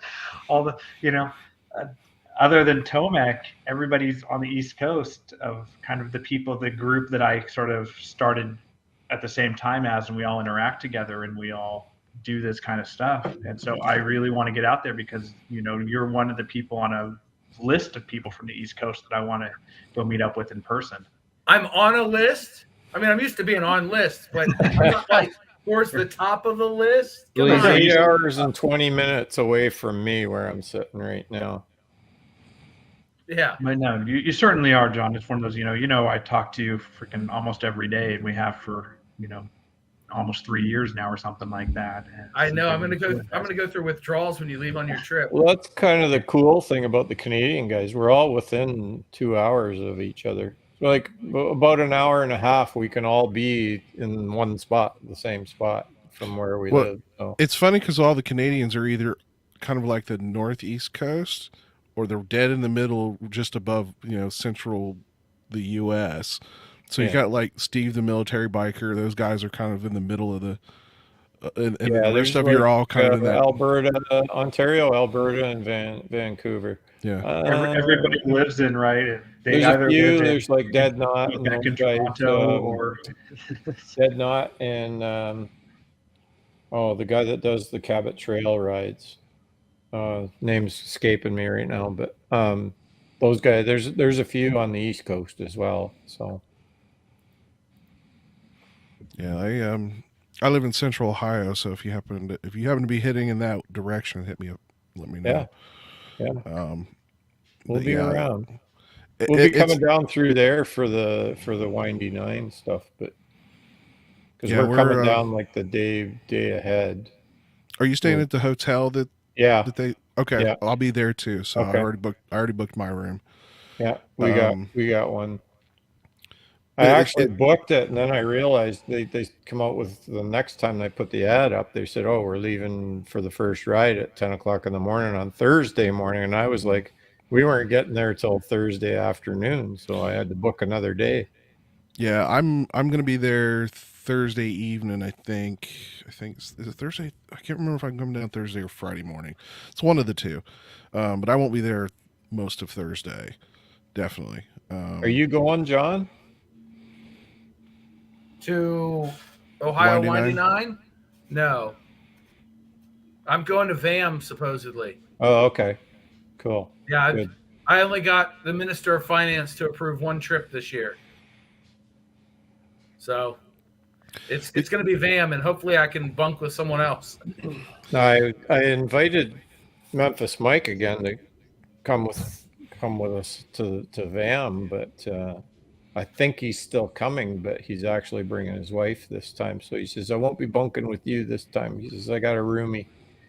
So Yeah, I had somebody offer me a room or a place in their RV, but I don't know. I messaged them on Instagram and I haven't heard anything back. So I don't know. It's still kind of up in the air. I might just show up and sleep on the ground next to my bike. I don't know.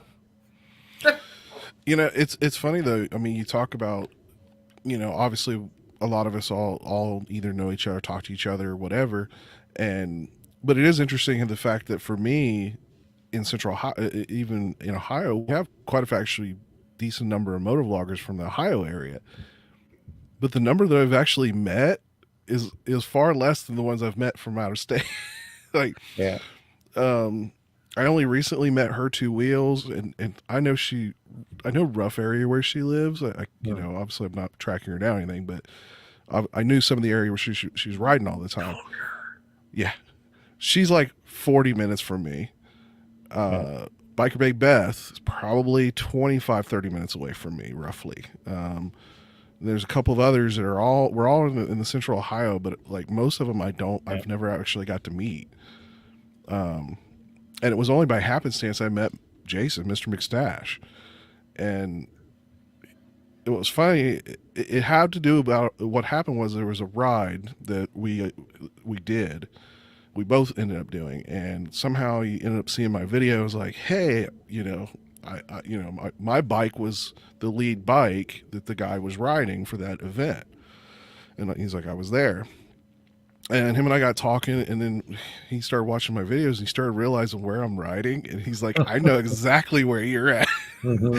And so he's about the distance from my work to his house as my house is to work. That's crazy.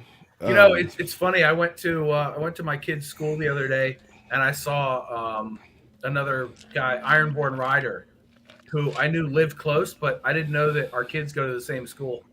And I was messaging him on Facebook. I was like, "Hey, look behind you. I'm sitting like 20 feet away, and our kids were playing bingo."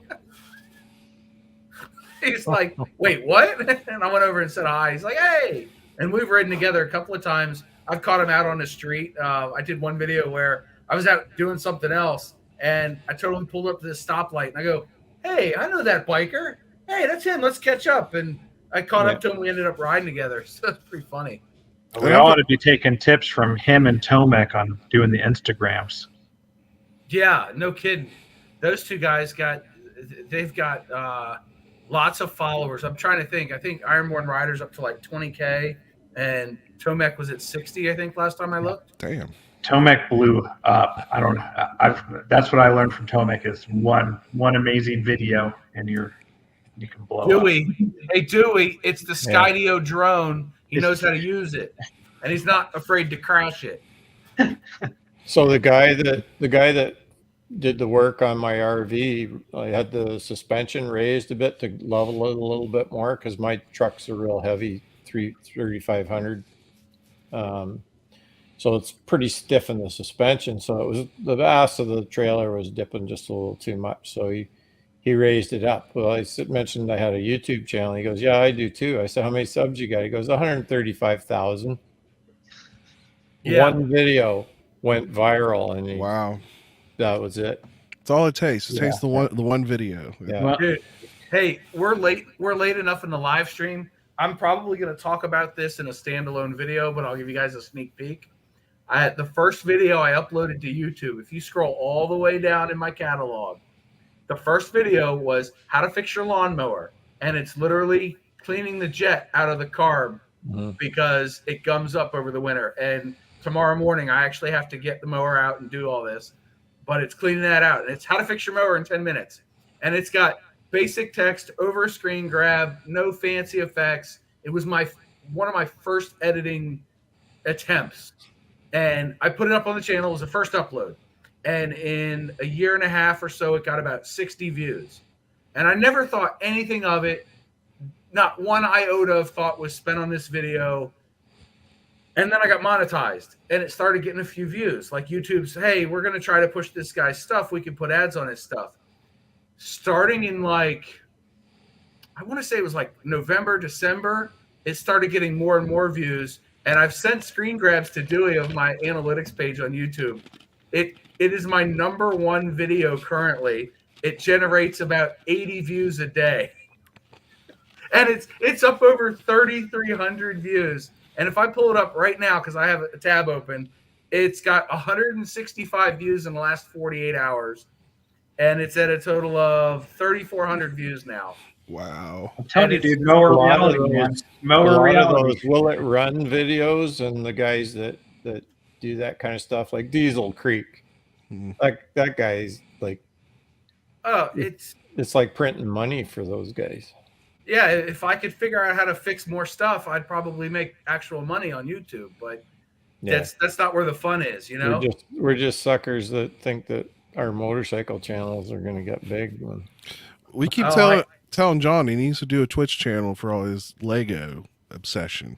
I know, but you're not supposed to build Lego around smoke, and I'm always smoking cigars on the porch here. So, like, Does I Twitch have care? Twitch will stream anything, right? That's their thing. I do have a Lego play button though, and I don't think these pieces can ever make it back into the kids' Lego stuff because, yeah, it's a little tinged now with the sitting around the smoke so long. But yes, I made this without any instructions, by the way, and it has a stand on the bottom. You can see it there. So it stands up. It's a reminder of why I do what I do. But no cracking, right? No cracking? You know, glue. Oh, no craggle. Craggle, that's it. Okay. Craggle. So anybody that's watched the Lego movies, they have the crazy glue tube that's worn away. So it's just Kragle, craggle. So my best video is changing the water pump on a Goldwing. Oh, that's a bear, isn't it? The next one is the ultimate seat for a Goldwing. And the next one is why I bought my 2021 Road Glide. Those are my 3 best.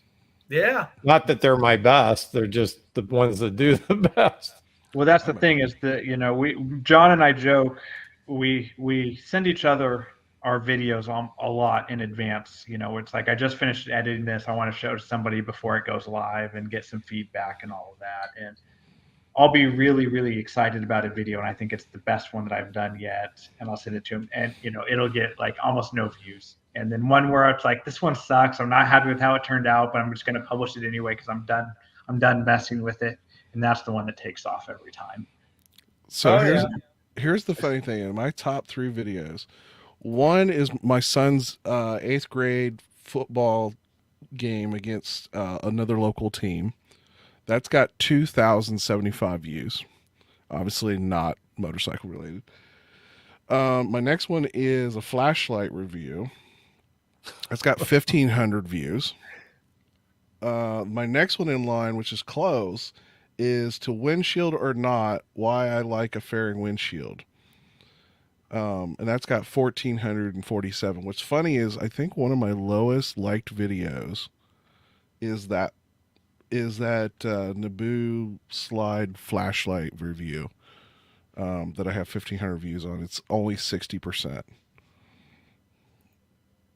It's just, it boggles the mind, right?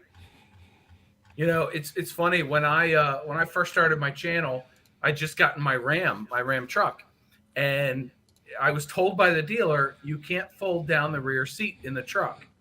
And then I went on YouTube, and I went to YouTube University, and I found an 18-minute vlog where a guy spent about a minute and a half showing you how to fold down the rear seat.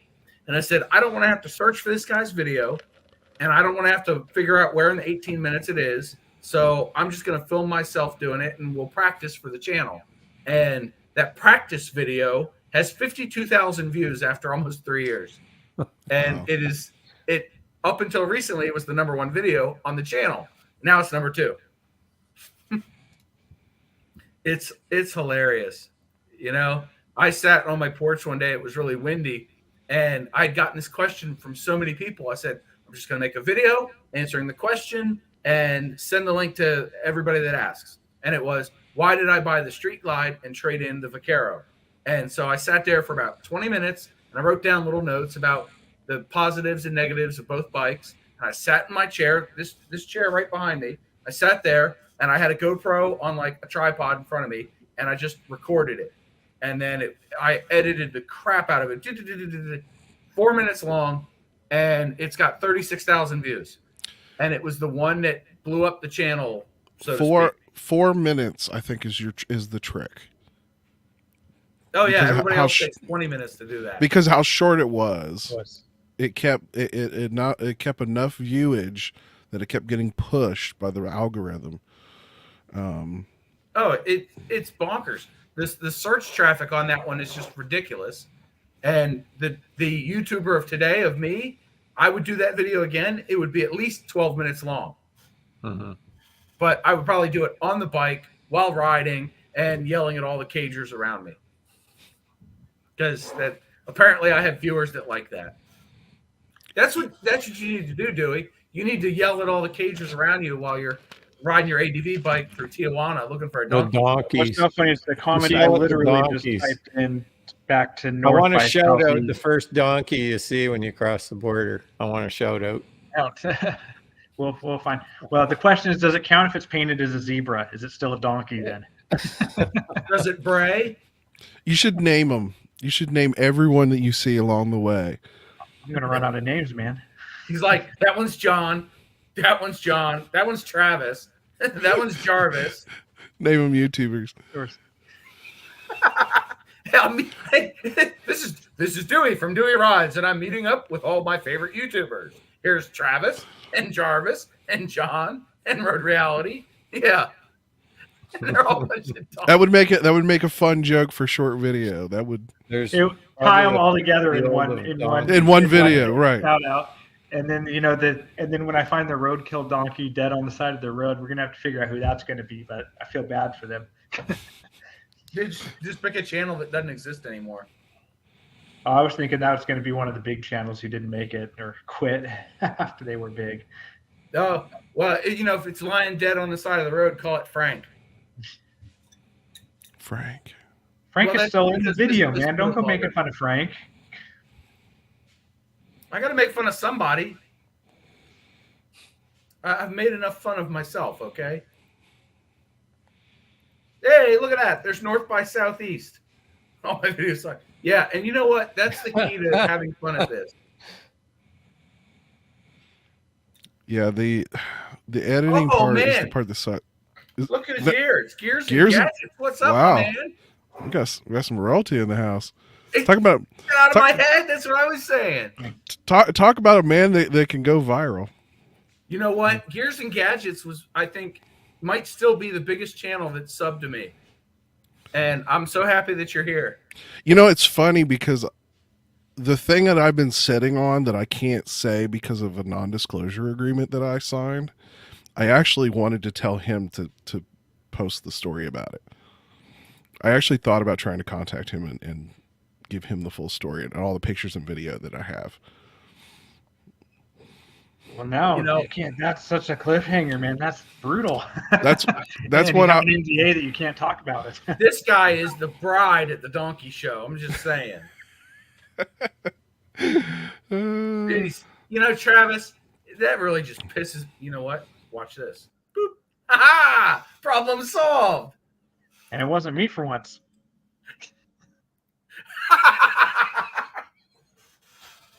Oh, you think you're alone? Nope. It's just me. Well, we know it's all about you. It's my Always world. all Y'all are about just you. living in it. Hey, that was fun. I got to do that, you know, every once in a while. Look at this. Do you have Honored a to be Stream here. Deck? Is that what you're using, or what are you doing? StreamYard. Yeah. No, but like, do you have a Stream Deck to make it? No, I have a mouse. He's That's just it. clicky click. Clicky, clicky. Wow, Yeah, I'm pretty handy.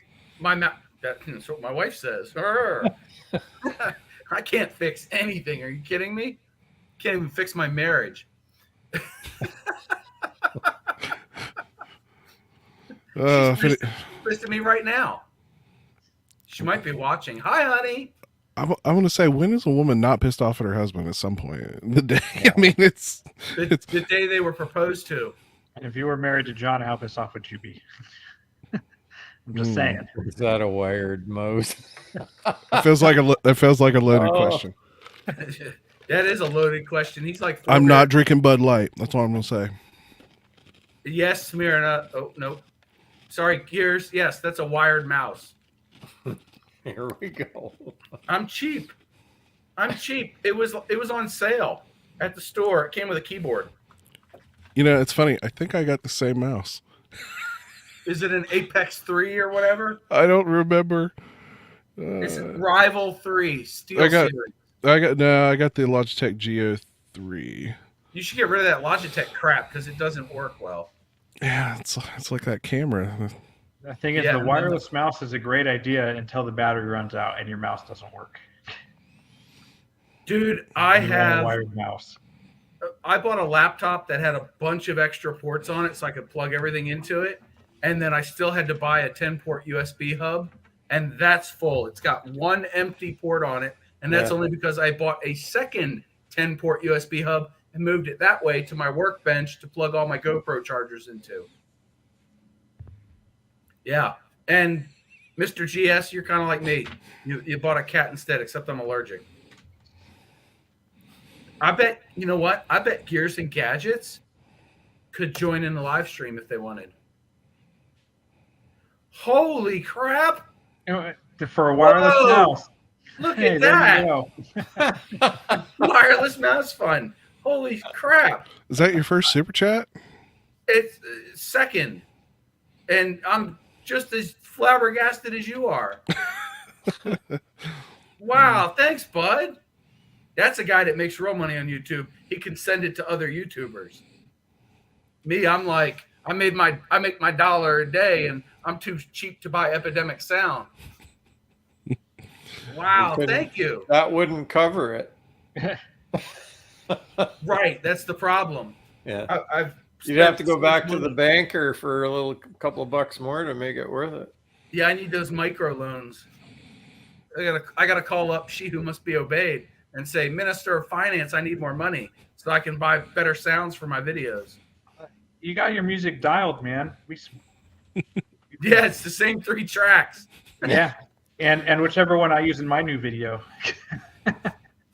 This Hey, is so true. It could be worse. You could be doing the Cletus McFarlane videos where every time he does a time lapse, he plays that same stupid song. Like, I love Cletus's videos, except I always fast forward to Hey, Paul M.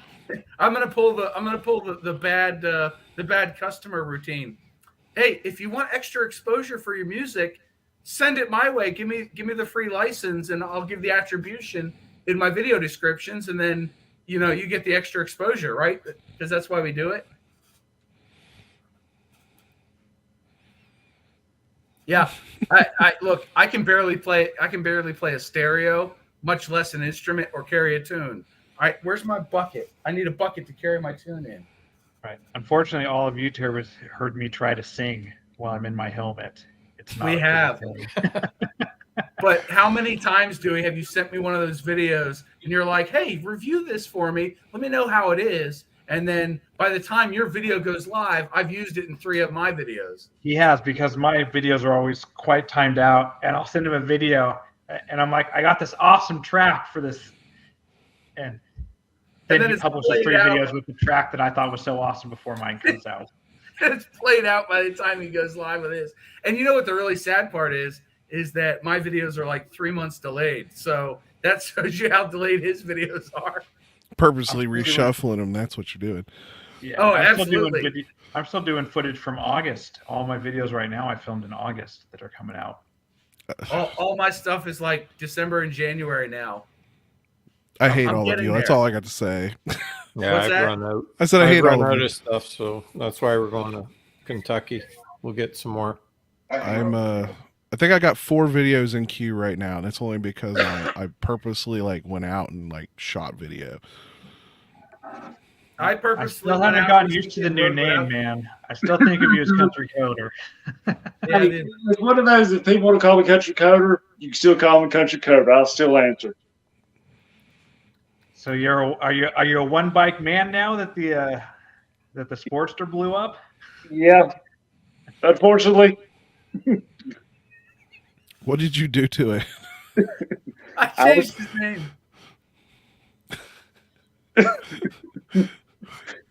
There you go. Appreciate that, John. I was riding down the road and just had a flame shoot out from in front of my leg, and as far as I can tell, I have no compression on the rear cylinder. Oh no! And you need those. Those sound important. Head gasket.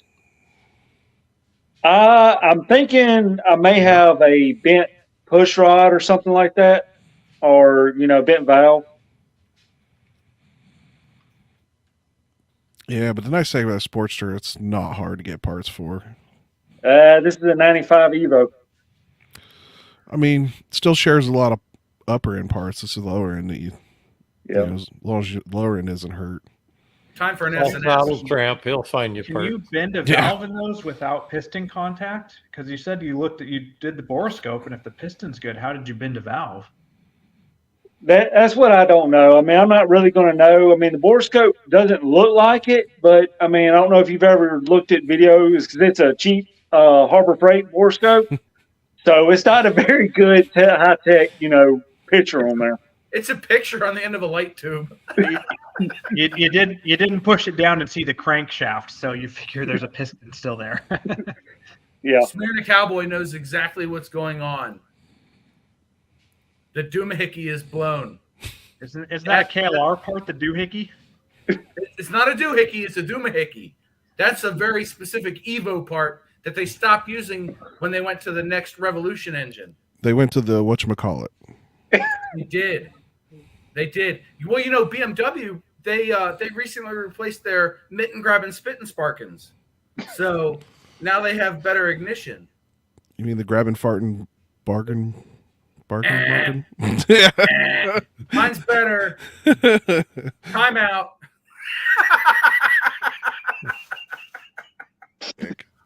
John's favorite game. He loves putting people in the corner in the timeout.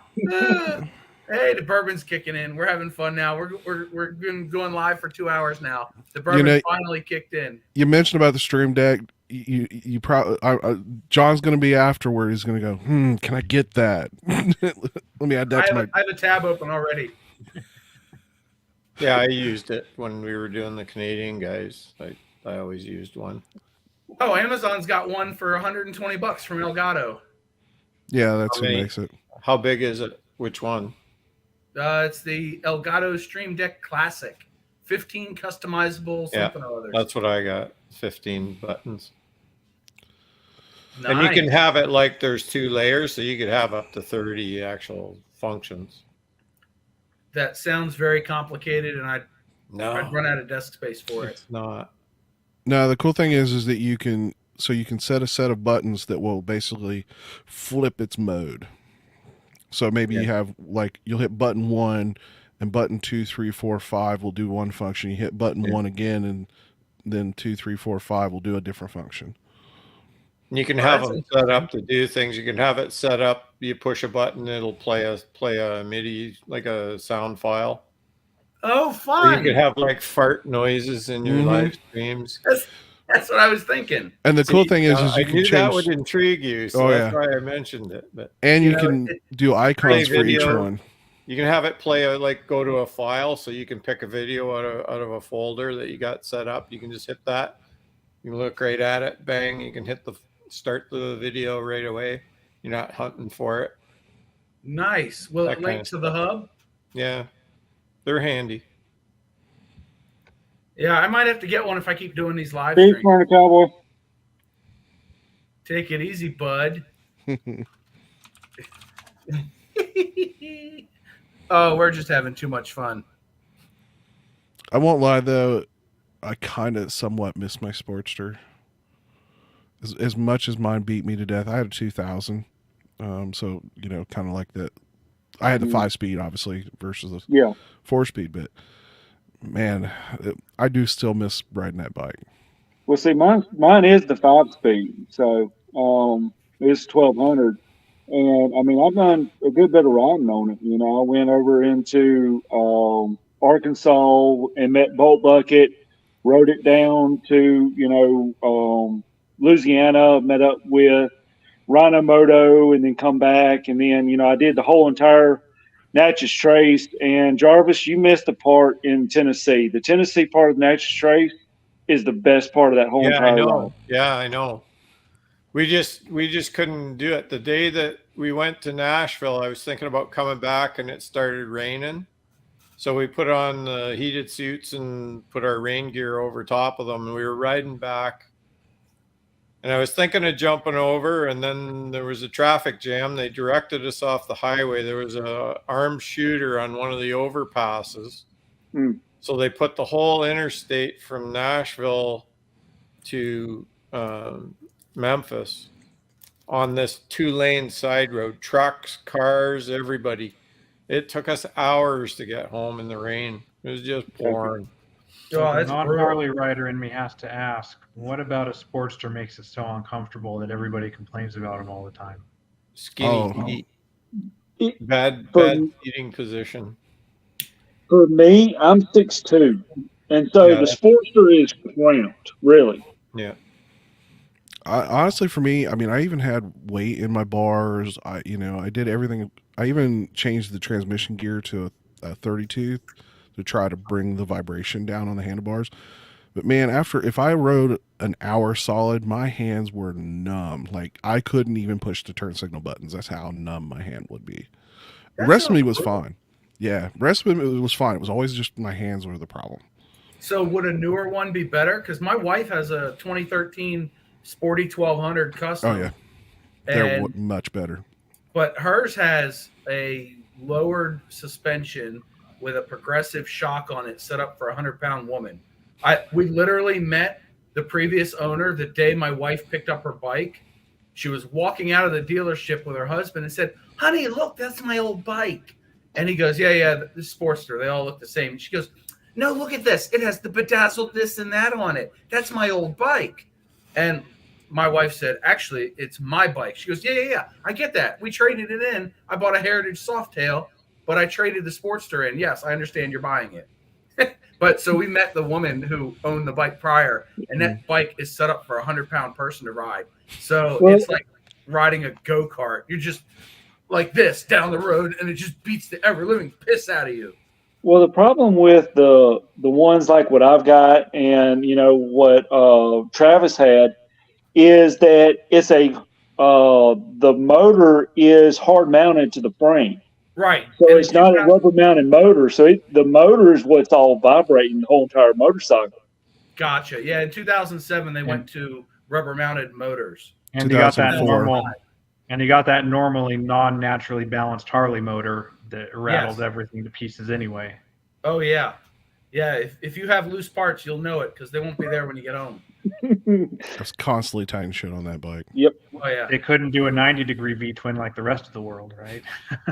No, that would be un-American. Which the vibrations never have bothered me. It's like I said, it's just that how cramped it is being 6'2" on that bike. Did you have forwards, or do you have Yeah. forwards? Yeah, I I had had forwards too. I'm only 5'10". My brother's about your size, and he looked like a monkey fucking a football on it. But my brother has really long legs. Bolt Bucket is a little taller than I am and a little bigger than I am, and he said he couldn't see how I was riding that thing. Dude, I'm 5'8", and my wife's bike has forward controls, so whenever I ride it, it's actually quite comfortable It was for seating me. position wise. It's just the absolute rock hard suspension that drives me insane. You know, That's John, the comment of the night right there. well, you know, John, get that Legend suspension, on your side, you'll smooth that right out. But to be honest, on my Sporty, I actually took a set of Road King air shocks, put Schrader valves directly on each one, and that was the most comfortable ride I've had yet on a bike as far as the back. Really? Yeah. You can find a set of good used like Road King shocks that bolt right on. Just go to Napa, get some screw in Schrader valves, and you can set it to whatever weight you want it to, and So I have an idea.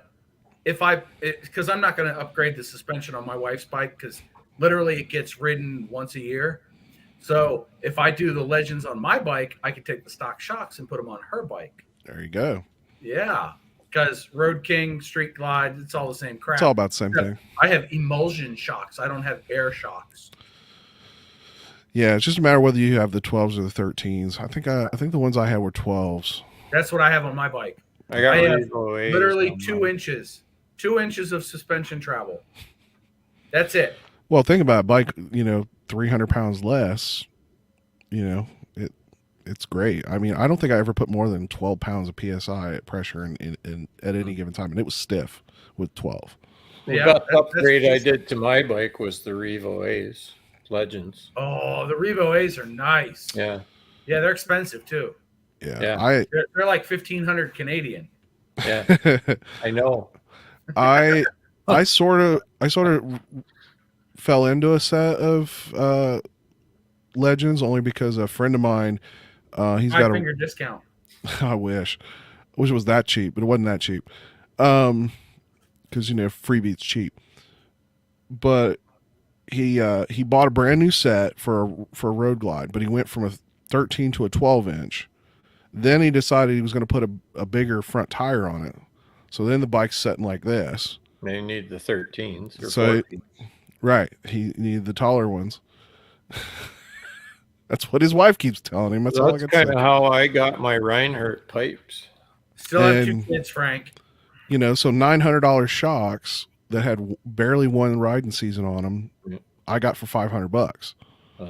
That's a deal. So I put them on my Dyna. The only bad part is that they, especially with the angle on the Dyna versus a Road King or a Road Glide, I really, for my weight, really needed the heavy duty ones, and these weren't the heavy duty. So when I was riding two up with the wife, I ended up having some rubbing issues with the wiring. Bored. Travis, And, you're boring Dewey. Yeah, I know. Just yawned. So I spent a lot of headache in fixing wiring on the Dyna, but as far as comfort, they were great. The only problem I've got with the Revo A rear shocks is now I want the Revo kit for the front. Yeah, it's another $2,000 probably.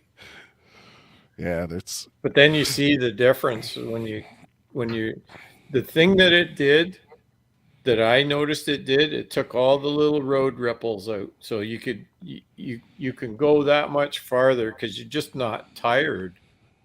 They just smooth out that little chatter of the wheel on the road, the surface of the road, shaking your bike that little bit that causes fatigue, mainly on your ass. And it does away That's with what she said. You see the difference immediately. Like if you've ridden your bike the day before you changed them, or you had it out and you brought it home and changed them and took it out for another ride, you see it right away, the difference, and you know like it was a good purchase. So just to pause for a second, it sounds to me from the comments that Frank is my wife's sugar daddy, and my wife is my sugar mama. So I'm his sugar stepson, which means you owe me my back allowance for at least 12 years, Frank. Just saying. Just saying. If you follow my logic here. But back to reality. I can't keep track of your conversation. Neither can I. That's why I'm glad we're recording this. I'll be able to watch it again later and figure out what the hell happened. You know, the only thing I never liked about the Heritage was the bags. Like, otherwise, I would totally own a Heritage. Like that's my style of bike. And you know what? I almost bought one, and then I found the Street Glide, and I fell in love with that. Yeah, they're a nice looking bike. Just the stance of the Street Glide, the way it sits, they're pretty cool. I got spoiled with Batwing. I can't walk away from the bike without looking back at it and going, damn, that's mine? Hell yeah, I'll drink to that. Dave White, he's got one. Harley's Diners Rides. He's got a Street Glide. He put the bigger front wheel on it. That thing looks sharp. Bigger in circumference or diameter, or bigger in width? Bigger in circumference, diameter. So do you get like a shorter tire then, or? Yeah. No, I think everything changed. Like the fender changed, everything changed. It was whatever. I never asked him really what it was. Because the Heritage has kind of a fat tire. What's front on yours, John? Is it a 18? I think mine is a 19 from 19? the factory. So yeah, this, I think his is like a 22, and I think they have to change the fender. Yeah, absolutely. And then some guys put a 23 or a 26 on there, and they got to go with those rubber band tires. But hell, I'm shocked. I look at my wheels on a regular basis because with the potholes and shit that I hit, I'm surprised I haven't busted a wheel yet. Yeah, I will not put a bigger wheel on my bike just because of all the crap that I have to ride across. Oh, John, I think I need to get going, man. I haven't had dinner yet, and it's getting late. It's starting to get late here. It Okay. was nice talking to you. Such a dick. You should have known. Yeah, I knew you had one more of those in you, John. Yeah. Hey, Dewey. Okay, since Dewey's gonna leave, we all must send him out with a special farewell. And I will say, Dewey, I hope you don't have any more live streams before your trip starts, because I will feel personally insulted. I am not. Honestly, next week is going to be so crazy for me with finishing up work and getting everything ready to actually hit the road. I've got a lot to do. So thank you for having me on, and I appreciate all the support and the well wishes, man. Remember, we want to hear from you when you see the first donkey. I'm naming it Jarvis. Oh, I'm insulted again. You know what? Bye. There, he's gone. Screw that guy. Now, look, Dewey, I wish you all the best on your trip. And if I can be of any help while you're on your trip, just reach out. You've got all my contact info. And Absolutely. I'm honored that you were willing to join the live stream. It's 2 days in a row. That's 2 evenings that you don't get to edit your August footage. It's true. But, I will say the same thing I said on Patrick's live stream last night to kind of end it is I'm going to spend a lot of time by myself, and I'm a small channel. I'm not a big guy. So I really appreciate all of the comments and the interaction and knowing that people are watching it. So if you're ever interested in anything about the trip or have a question, shoot me a message, shoot me a message on Instagram or wherever. And, it'll make my day to know that people are still interested in it. That's the kind of thing that'll keep me going and keep me doing it. So yeah, that's my piece. We'll definitely be in touch, Dewey. And I, for one, will definitely be reaching out. So look forward to that. There's and we'll do live streams. Like I said, there's a lot of other small channels like myself that we all kind of came up together and we're doing our own thing. And I want to do my lives while I'm on the trip, with the people that I watch my stuff and interact with. And so I want to keep doing that with all the live streams along the way. I'm going to try to schedule them with whether it's Road Reality or Moto Ramblings or Tomac or if Country Coder wants to host one, Tom and Jody, Kraken, whoever wants to do it, we'll just kind of keep rotating around and share the live streams. That goes against my plan, but I'll allow it. All right. I can't monopolize everybody. Dewey, thank you so much for being on tonight with us. Yeah, thanks for having me. Thanks for coming on and everybody chatting. I really had a good time. It's always fun. And just like real life, we're going to keep going without you. All right, man. Safe I'll catch you guys later. See ya. Later. And I removed him. He's gone. He's gone for good. Finally. All right, we're going to move Travis up here and Jarvis over there. Yep, I think I like that layout. Gentlemen, now that the ADV guy is gone, let's talk more. Oh, whoa. Watch it now. Oh. Now that the ADV guys are gone.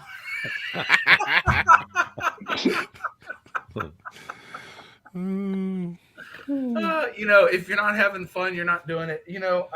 I have to say that, no, Paul, we're not done. We're done when I say we're done. We still have 12 people watching. 3 of them are me, I think. I don't know. I opened a bunch of windows. Anyway, look, after the couple of weeks I've had, it's absolutely awesome that you guys came on screen with us and hung out. And I can't tell you how much I appreciate it, because it's been a hard couple of weeks, and being able to do this is just great. And Gears and Gadgets is here. I mean, dude, hop on the live if you want. Come on, but don't buy an Indian. Whatever you do. I was going to say, John, I haven't seen you on any lives here recently, so it's been kind of missing, seeing the smoke and everything else. Well, I had to put my dog Ricky down last week. Gotcha. He was look, we got him 9 months after we got married. So my wife, of course, turned to me the day we brought him home and was like, we have a dog now, but we could have had a kid. And I was like, I'd rather have the dog. But he's been with us through our whole marriage. So the fact that he's gone now is very, very difficult. And I've tried not to dwell on that in my videos and stuff. So like Toby sent me the decanter and I recorded that, and I recorded something else, and I did the High Rock video. So if you haven't seen the High Rock video, it's well worth a watch. The editing I put into that one was just next level, according to me. So that one was really fun, and the 360 footage turned out great. So that was my distraction from the serious crap that's going on. And this, of course, Gears and Gadgets can't come on. Well, I hope your daughter doesn't mind a little bit of foul language, because I feel bad. Yeah. I don't know. The whole Harley versus Indian thing, like, I want to love Indian, like, I want to like them, but sometimes they do the dumbest stuff. It's some of their marketing, some of their, obviously the dealerships are just not there. But yeah, I mean, I won't say I'll never have an Indian, if the right one comes at the right price, but I'm not going to pay Indian prices that are the same as Harley. Like, that for me is just not going to happen. But you can't ride them. Like, how do you know you're going to like it if you can't ride it? We were in a dealer up here in Canada, like during COVID. It was just, there was like a break in COVID that we were able to go places a little bit, and we had a guy in the group. One of our guys he had a Vaccaro, and he was going to deal it. He was either going to go Harley or he was going to go Indian. He really liked the Chieftain, and we went into the dealer, and they had one there. It was the only one they'd ever seen. He got to sit on it. And he's like, okay, it's a lot of money, but the sales guy was there, and we told the sales guy, this guy is like super, super serious. Like, this is no BS. And no way. They wouldn't let him take it for a ride. And he says, I'm telling you right now, if I don't ride it, I don't buy it. So that's crazy, because whenever I went to get on MotoFest, I mean, they had one of those test ride deals set up, and it was amazing to me. I like their test ride, at that Get on Moto Fest more than I liked Harley Davidson. Yeah. These guys wouldn't do it. It was the only one he'd ever seen up close, and he loved it. He was like going to buy it, and they ended up he bought a Ultra. So Yeah, unfortunately, what I know of the dealerships and the manufacturers is that Harley insures the dealer for their bikes that are on their floor plan, so their showroom. Mm-hmm. And so they will allow test rides of any bike they have in stock. And that's why. If you go to any of the big four Japanese, they will not allow test rides because they don't have that insurance set up. So when I went to buy the Vaquero that I ended up buying, I sat down with what I thought was a salesman, later turned out to be the owner of the dealership. And I was talking to him for like 45 minutes. And at the end of the 45 minutes, he's like, you know what? I know deep down that you are very serious. And if you want to test ride this bike, I just need a couple of days lead time on it. And we'll throw a battery in it, make sure the oil's in it, and check it out and do all the prep. And then you come in and test ride it. And because their normal modus operandi was you buy the bike on paper, you come back from the test ride, and if you don't like it, they rip up the paper. And I went, yeah, there's no way that's happening. I'm not signing anything until after the test ride. So they made that deal, and 2 days later, I took the test ride and basically signed that night. I was like, yeah, I'll be back in 2 days to pick up the bike. Yeah. And so that's what I did. I ended up buying it. But I don't know how Indian works on that, because Indian might not have that insurance deal. It seems to be all, from what I've heard and what I've seen, it's all dependent on the dealer. My local dealer, I won't say they don't do test rides, but they won't let, like, they normally make you go through at least the first bit of the process. And you have to already have existing motorcycle insurance. I think they do make you go through at least the affordability part of it. Can they finance you type of situation? You don't have to sign anything, but they have to go through that first look before they'll even consider letting you test ride. But my local dealer, probably 4 or 5 times a year, they have the sponsored dealer ride, where they bring in the truck or whatever. So, if I really wanted to test ride an Indian, and I might try to do that this season if I can. They always seem to happen on the work. Like, every time I'm thinking, like, I want to go just test ride one, for the channel, obviously. And, but yeah, every time they seem to have one is like the worst weekend in the world, where there's other crap that I absolutely either have obligations or big events going on. It'd be like, we got Adam Sandoval coming to Columbus and part of his ride. It'd be like having it on like that weekend. You know what I mean? That day. Yeah. It's like you couldn't pick the worst date to set one of those up. But yeah, the parts is the other thing I've heard a lot of complaints about with Indian. Even the dealerships have had problems getting parts. And globally it's been a problem. I mean, hell, I couldn't, for my dyno when I bought it, I couldn't get the gasket for the brake master cylinder. That brake master cylinder is on everything for the past 20 years. And it took 5 weeks after I bought that bike to get one.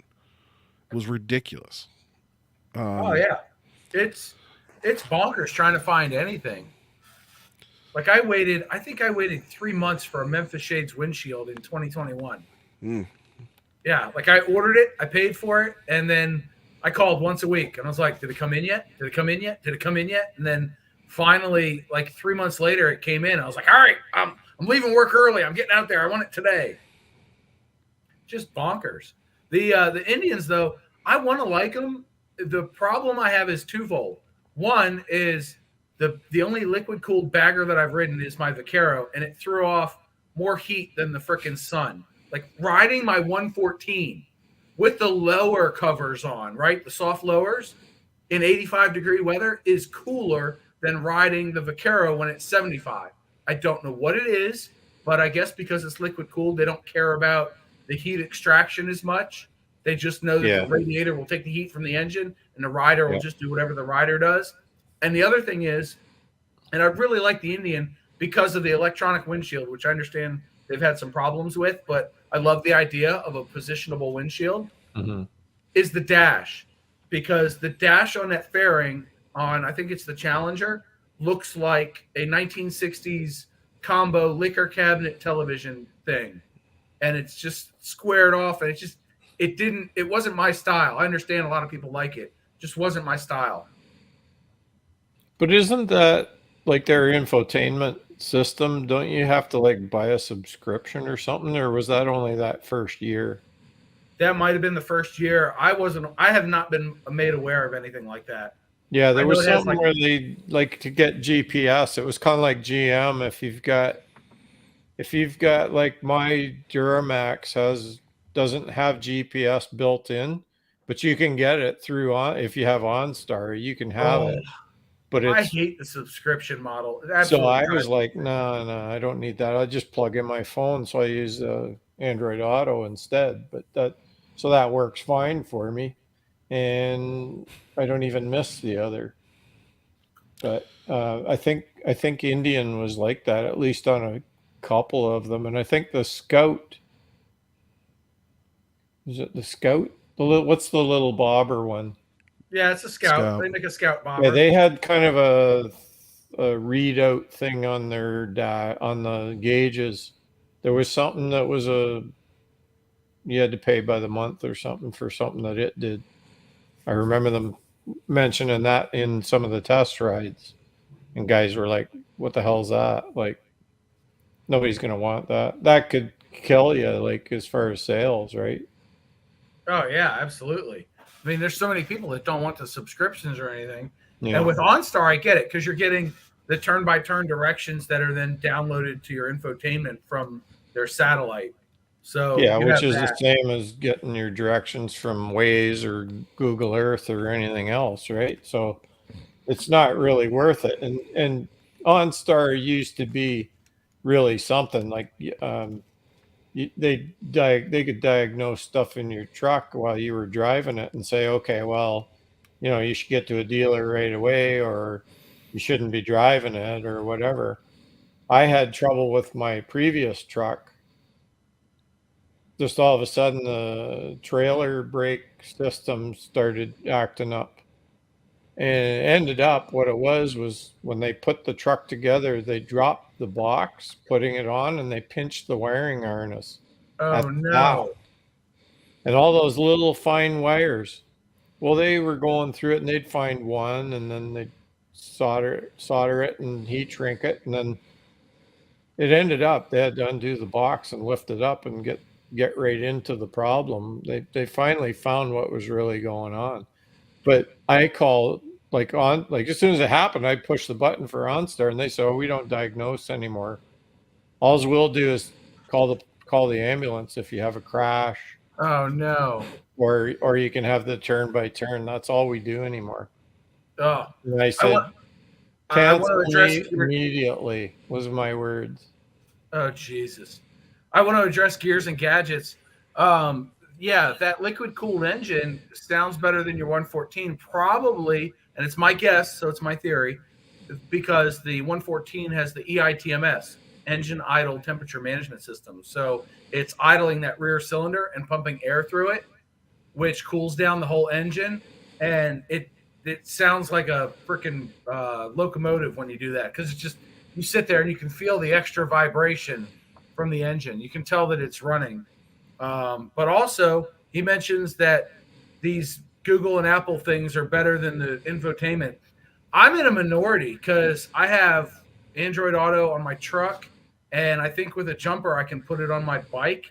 Yes. But I have like zero interest in that. I tried to set up Android Auto in my truck, could not get it to work, gave up. The built-in nav is just fine. But also the Harley GPS does not, as Mr. GS is pointing out, the Harley GPS actually doesn't require subscription at all because I don't pay anything for it. None. Yeah, that's works. true. But if you do have the Sirius, I think you get like weather and stuff on top of the. Yes, you can get traffic and weather. So Yeah. my truck has 5 years of traffic and weather built in, and then it'll get slower to Yeah. drive anywhere, I guess. See, my bike, I put the WHIM unit in. So, Oh, but nice. I still have to plug my phone in to get Android Auto. Yeah, there's no wireless for that. Yeah. And hell, Well, there's some of the 2021 cars had it that it would work wireless, but not the bikes. and I was going to say, there's some 2023 cars that don't have wireless Android Auto and Apple Yeah. CarPlay. And then BMW for a while charged a subscription to use the wireless Android Auto and Google Yeah. CarPlay or whatever. But you can buy that, like you were saying, that $30 jumper thing that you can put in on the Harleys and make it work just the same as the WHIM does for me. Yeah, I haven't bothered. It's not worth my time. Yeah.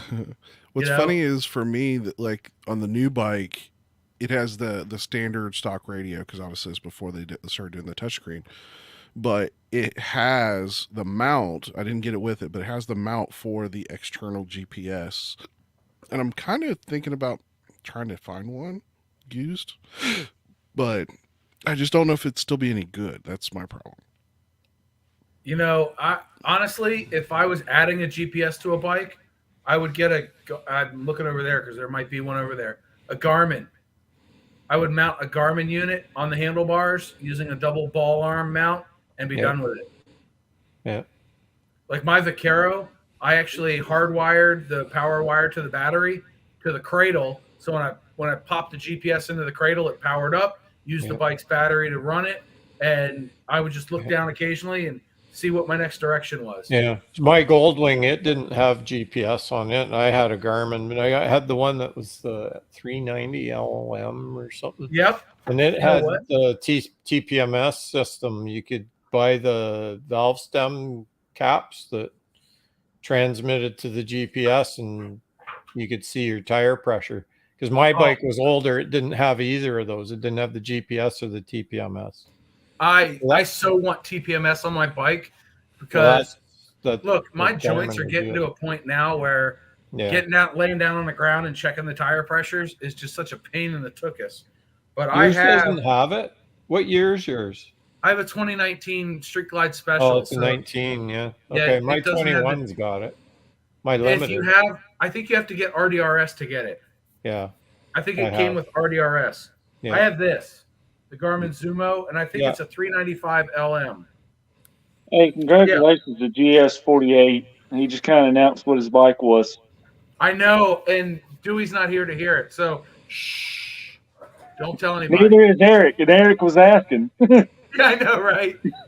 I'll have to message them both and say, watch through the whole live stream. I'm not giving you a time code, but he mentions it. Yeah, you got the 595. That's this one's bigger brother. Yeah. Yeah, they're awesome.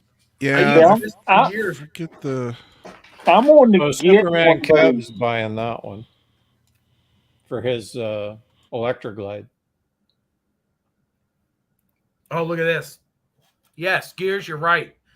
That thing looks like a whole digital dash. It's like, yeah, it's awesome. I would love that upgrade for my bike because the number one complaint I've seen so far of the new CVO is that digital infotainment screen, and they're like, it's gonna go bad. You're only one jostle away from not having a screen. Let me tell you, the amount of testing and durability and everything else and all the registration and regulations that go into any automotive or motorcycle part is so stringent that this technology is like 5 years behind because it takes that long to get things hardened for use in automotive. Yeah. And that's why I don't worry that about it. infotainment system that you're probably looking at probably doesn't do anything more than the one on my bike. It's just they made it bigger and are we talking about nothing? Are we talking about how much what else could you put in it that mine doesn't already have? They put the analog gauges in it. The analog gauges are now digital, so it's just one big screen. Yeah. So it's like having this on your dash. You know, I've got my phone here. It's like having just this a TV screen, right? So it's not really got any moving parts that are going to be damaged or anything. Right. It would have your speedometer here and your tacho over here, and then the fuel gauge in the middle, that sort of stuff. Yeah. Just like, any digital car now. Are we talking about the leaked photos of the couple of bikes that Yes. was Yeah. on the stand? Mhm. Okay, here's what I'm going to tell you. And I can't say why I possibly know this. That is not coming out this year. That is either next year or the year after. Yeah. That was So you're contradicting another motor vlogger that says that is all real. Oh, they're No. real. Yeah, they're He didn't say real. it They're wasn't real. He's saying it won't be this year, though. It's not this Okay. year. It will either 2024. It'll be it'll be 25 or I 6. the rumor I'm hearing is it's 2025. Those were prototypes Yeah. that are in early testing. I heard several people got fired for that leak. Oh, absolutely. It kind of goes back to that whole non-disclosure thing that I was talking about earlier, and we get talking in the blue room, in the green room after this stream. I'll tell you guys the story. But yeah, those I can tell you for sure those bikes are not this year. No, For look, if you follow the car industry or the bike industry for long enough, they have to build mules to test ride these things and That's what test those drive were. them. And they're usually you see the camouflage car mules 18 to 24 months before they hit the streets. So it doesn't surprise me that 2025 would be it. Yeah, I'm surprised as far as the engine size that we didn't see those engines in this year model. I don't know. I don't necessarily know what happened for that category, but yeah, like I said, everything that I'm hearing in the rumor mill, and that's about all I can say about it, is that those are not this year. Those were prototypes that they were in early. They were basically in the second what I'd call the second phase. They were in the how they're being built phase. So they have the design laid out, but now they're testing how they're going to build them. Go 3 comments up, John. Mr. GS48, the GPS comment. Yeah. Yeah, frame and stuff like that's all the same. This is mostly a cosmetic and electronics update. So this Garmin on the Goldwing, when we were up on our northern Ontario trip, like we were up like Sudbury way, there were a few times that it scrammed. There was nothing. It didn't know. It was like I was in an open field, and it lost all where it was. Oh yeah. So they'll Look, the cell phones, they have a GPS built in, but it's not. I don't think it's as strong as Right. the antenna for one of these. right. And they have the cell towers. They try to triangulate. Yeah, but even And- my dedicated GPS scrammed up there. Oh, they absolutely will, especially if you Yeah. get enough tree cover or like a canopy above you, or if there's Yeah. a mountain in the I think way. it was satellite position. They don't really have one that's aimed for that area because I don't think they need it. I think. Right. I think there's only 3 satellites that cover North America. There's like the East and West Coast and one in the middle. Yeah. So if you get the right amount of coverage from a mountain or a tree, Time or of year, whatever. salt of the earth, all that stuff going on. Yeah. Oh yeah. Learn You something know, new. the Earth's magnetic pole moved 40 feet in 2011. Run that by me again. In August of 2011, there was an earthquake that was, I think, 150, 200 miles from where I live, and I was on the other side of it. Afterwards, I got home and I did some research. The Earth's magnetic pole moved 40 feet because of that earthquake. Really? And if you pay attention, the jet stream changed ever so slightly after that earthquake. And now it goes this way if you're watching on TV. So I thought it was global warming.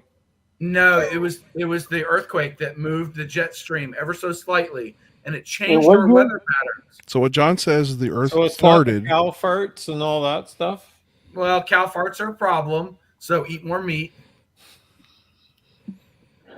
But seriously, the Earth's magnetic pole moved 40 feet because of that earthquake, and that What can year, screw up. John? And now you know. And that's the What rest year of was the that, John? It's not only entertaining; it's educational. I'm It's breaking the road mold here. reality. It is the reality of what we see on the roads. It's a road reality. And Jarvis down here, he's a biker. And thankfully, we're not all in John's reality. Or are No, we? it's dude. It's the Truman Show. Okay, there's a producer going somewhere going, tell Travis to get on the mic there. Tell him to get on screen. Can we get Country Coder to show up again and fire the asshole that changed their name? Hey, John. In all seriousness, what year was that? 2011. 2011. Wasn't that the year they also had the big tsunami? No, that was 2012. Okay, it was right. The tsunami that hit Fukushima and all that, or whatever, over in Japan. That was 2000. No, that's not the big one. The big one was like a year or so before that. That was 2011. You know what? You're right. Because I had a 2011 F-150 that I said had tuxedo black. No, it had tsunami black paint because it was supposed to be tuxedo black, but the tsunami knocked out the factory in Japan that made the paint. So instead of the heavy mica and the beautiful black, shiny paint, I had gloss black on my truck. Yes, that was 2011. Look at this. We've got a helo driver in the side chat. 5 satellites for instrument approaches. Dude, there's got to be a poop joke in there somewhere.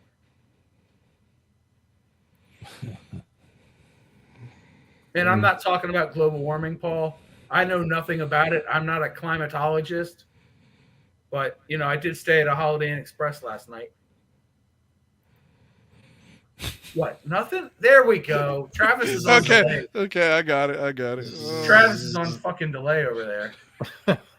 It's been dude, I woke up this morning and like my chest hurt, like my head hurt, like I didn't want to get out of bed this morning. Were you in the donkey show last night? Were you? Come on, Travis. Oh no. My wife would probably enjoy that too much.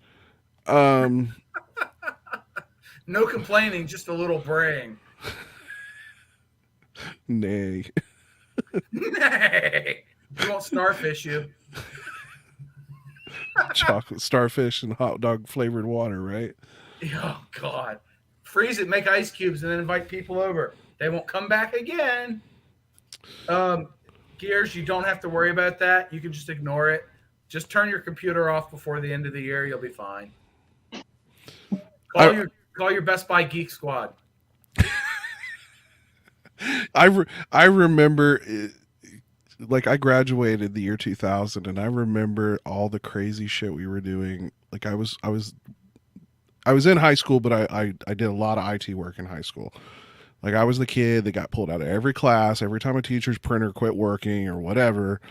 I don't think there was a computer in that entire school that I did not touch at one point or another. And he means it. And I've frozen up. Yeah, John. in this That's a very attractive pose, by the way. Yeah, in this creepy white van, do you want candy look? Now I'm running the show. Oh boy, that's gonna all get yours. But yeah, no pressure. I remember going through so much crap of like updating computers and updating BIOS and doing all that kind of nutty crap just because of Y2K. Like they were so fearful that the entire internet was going to go down. Yeah. Well, I was already, working, had a couple of kids, and I remember at work they had the head engineer slept over in the plant. They had a cot brought in for him to be there, and because they figured that the camera or the computers were all going to blow up, like they were all going to everything was going to crash and the plant would be down. So he's back. Yeah, look at that. I was sitting there watching TV, and the TV literally did go out when it got Y2K.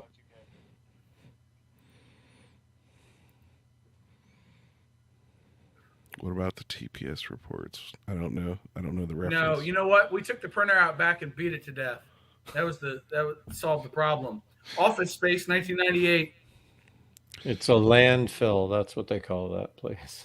You know, the thing that most people, why people don't scan their butts anymore at work?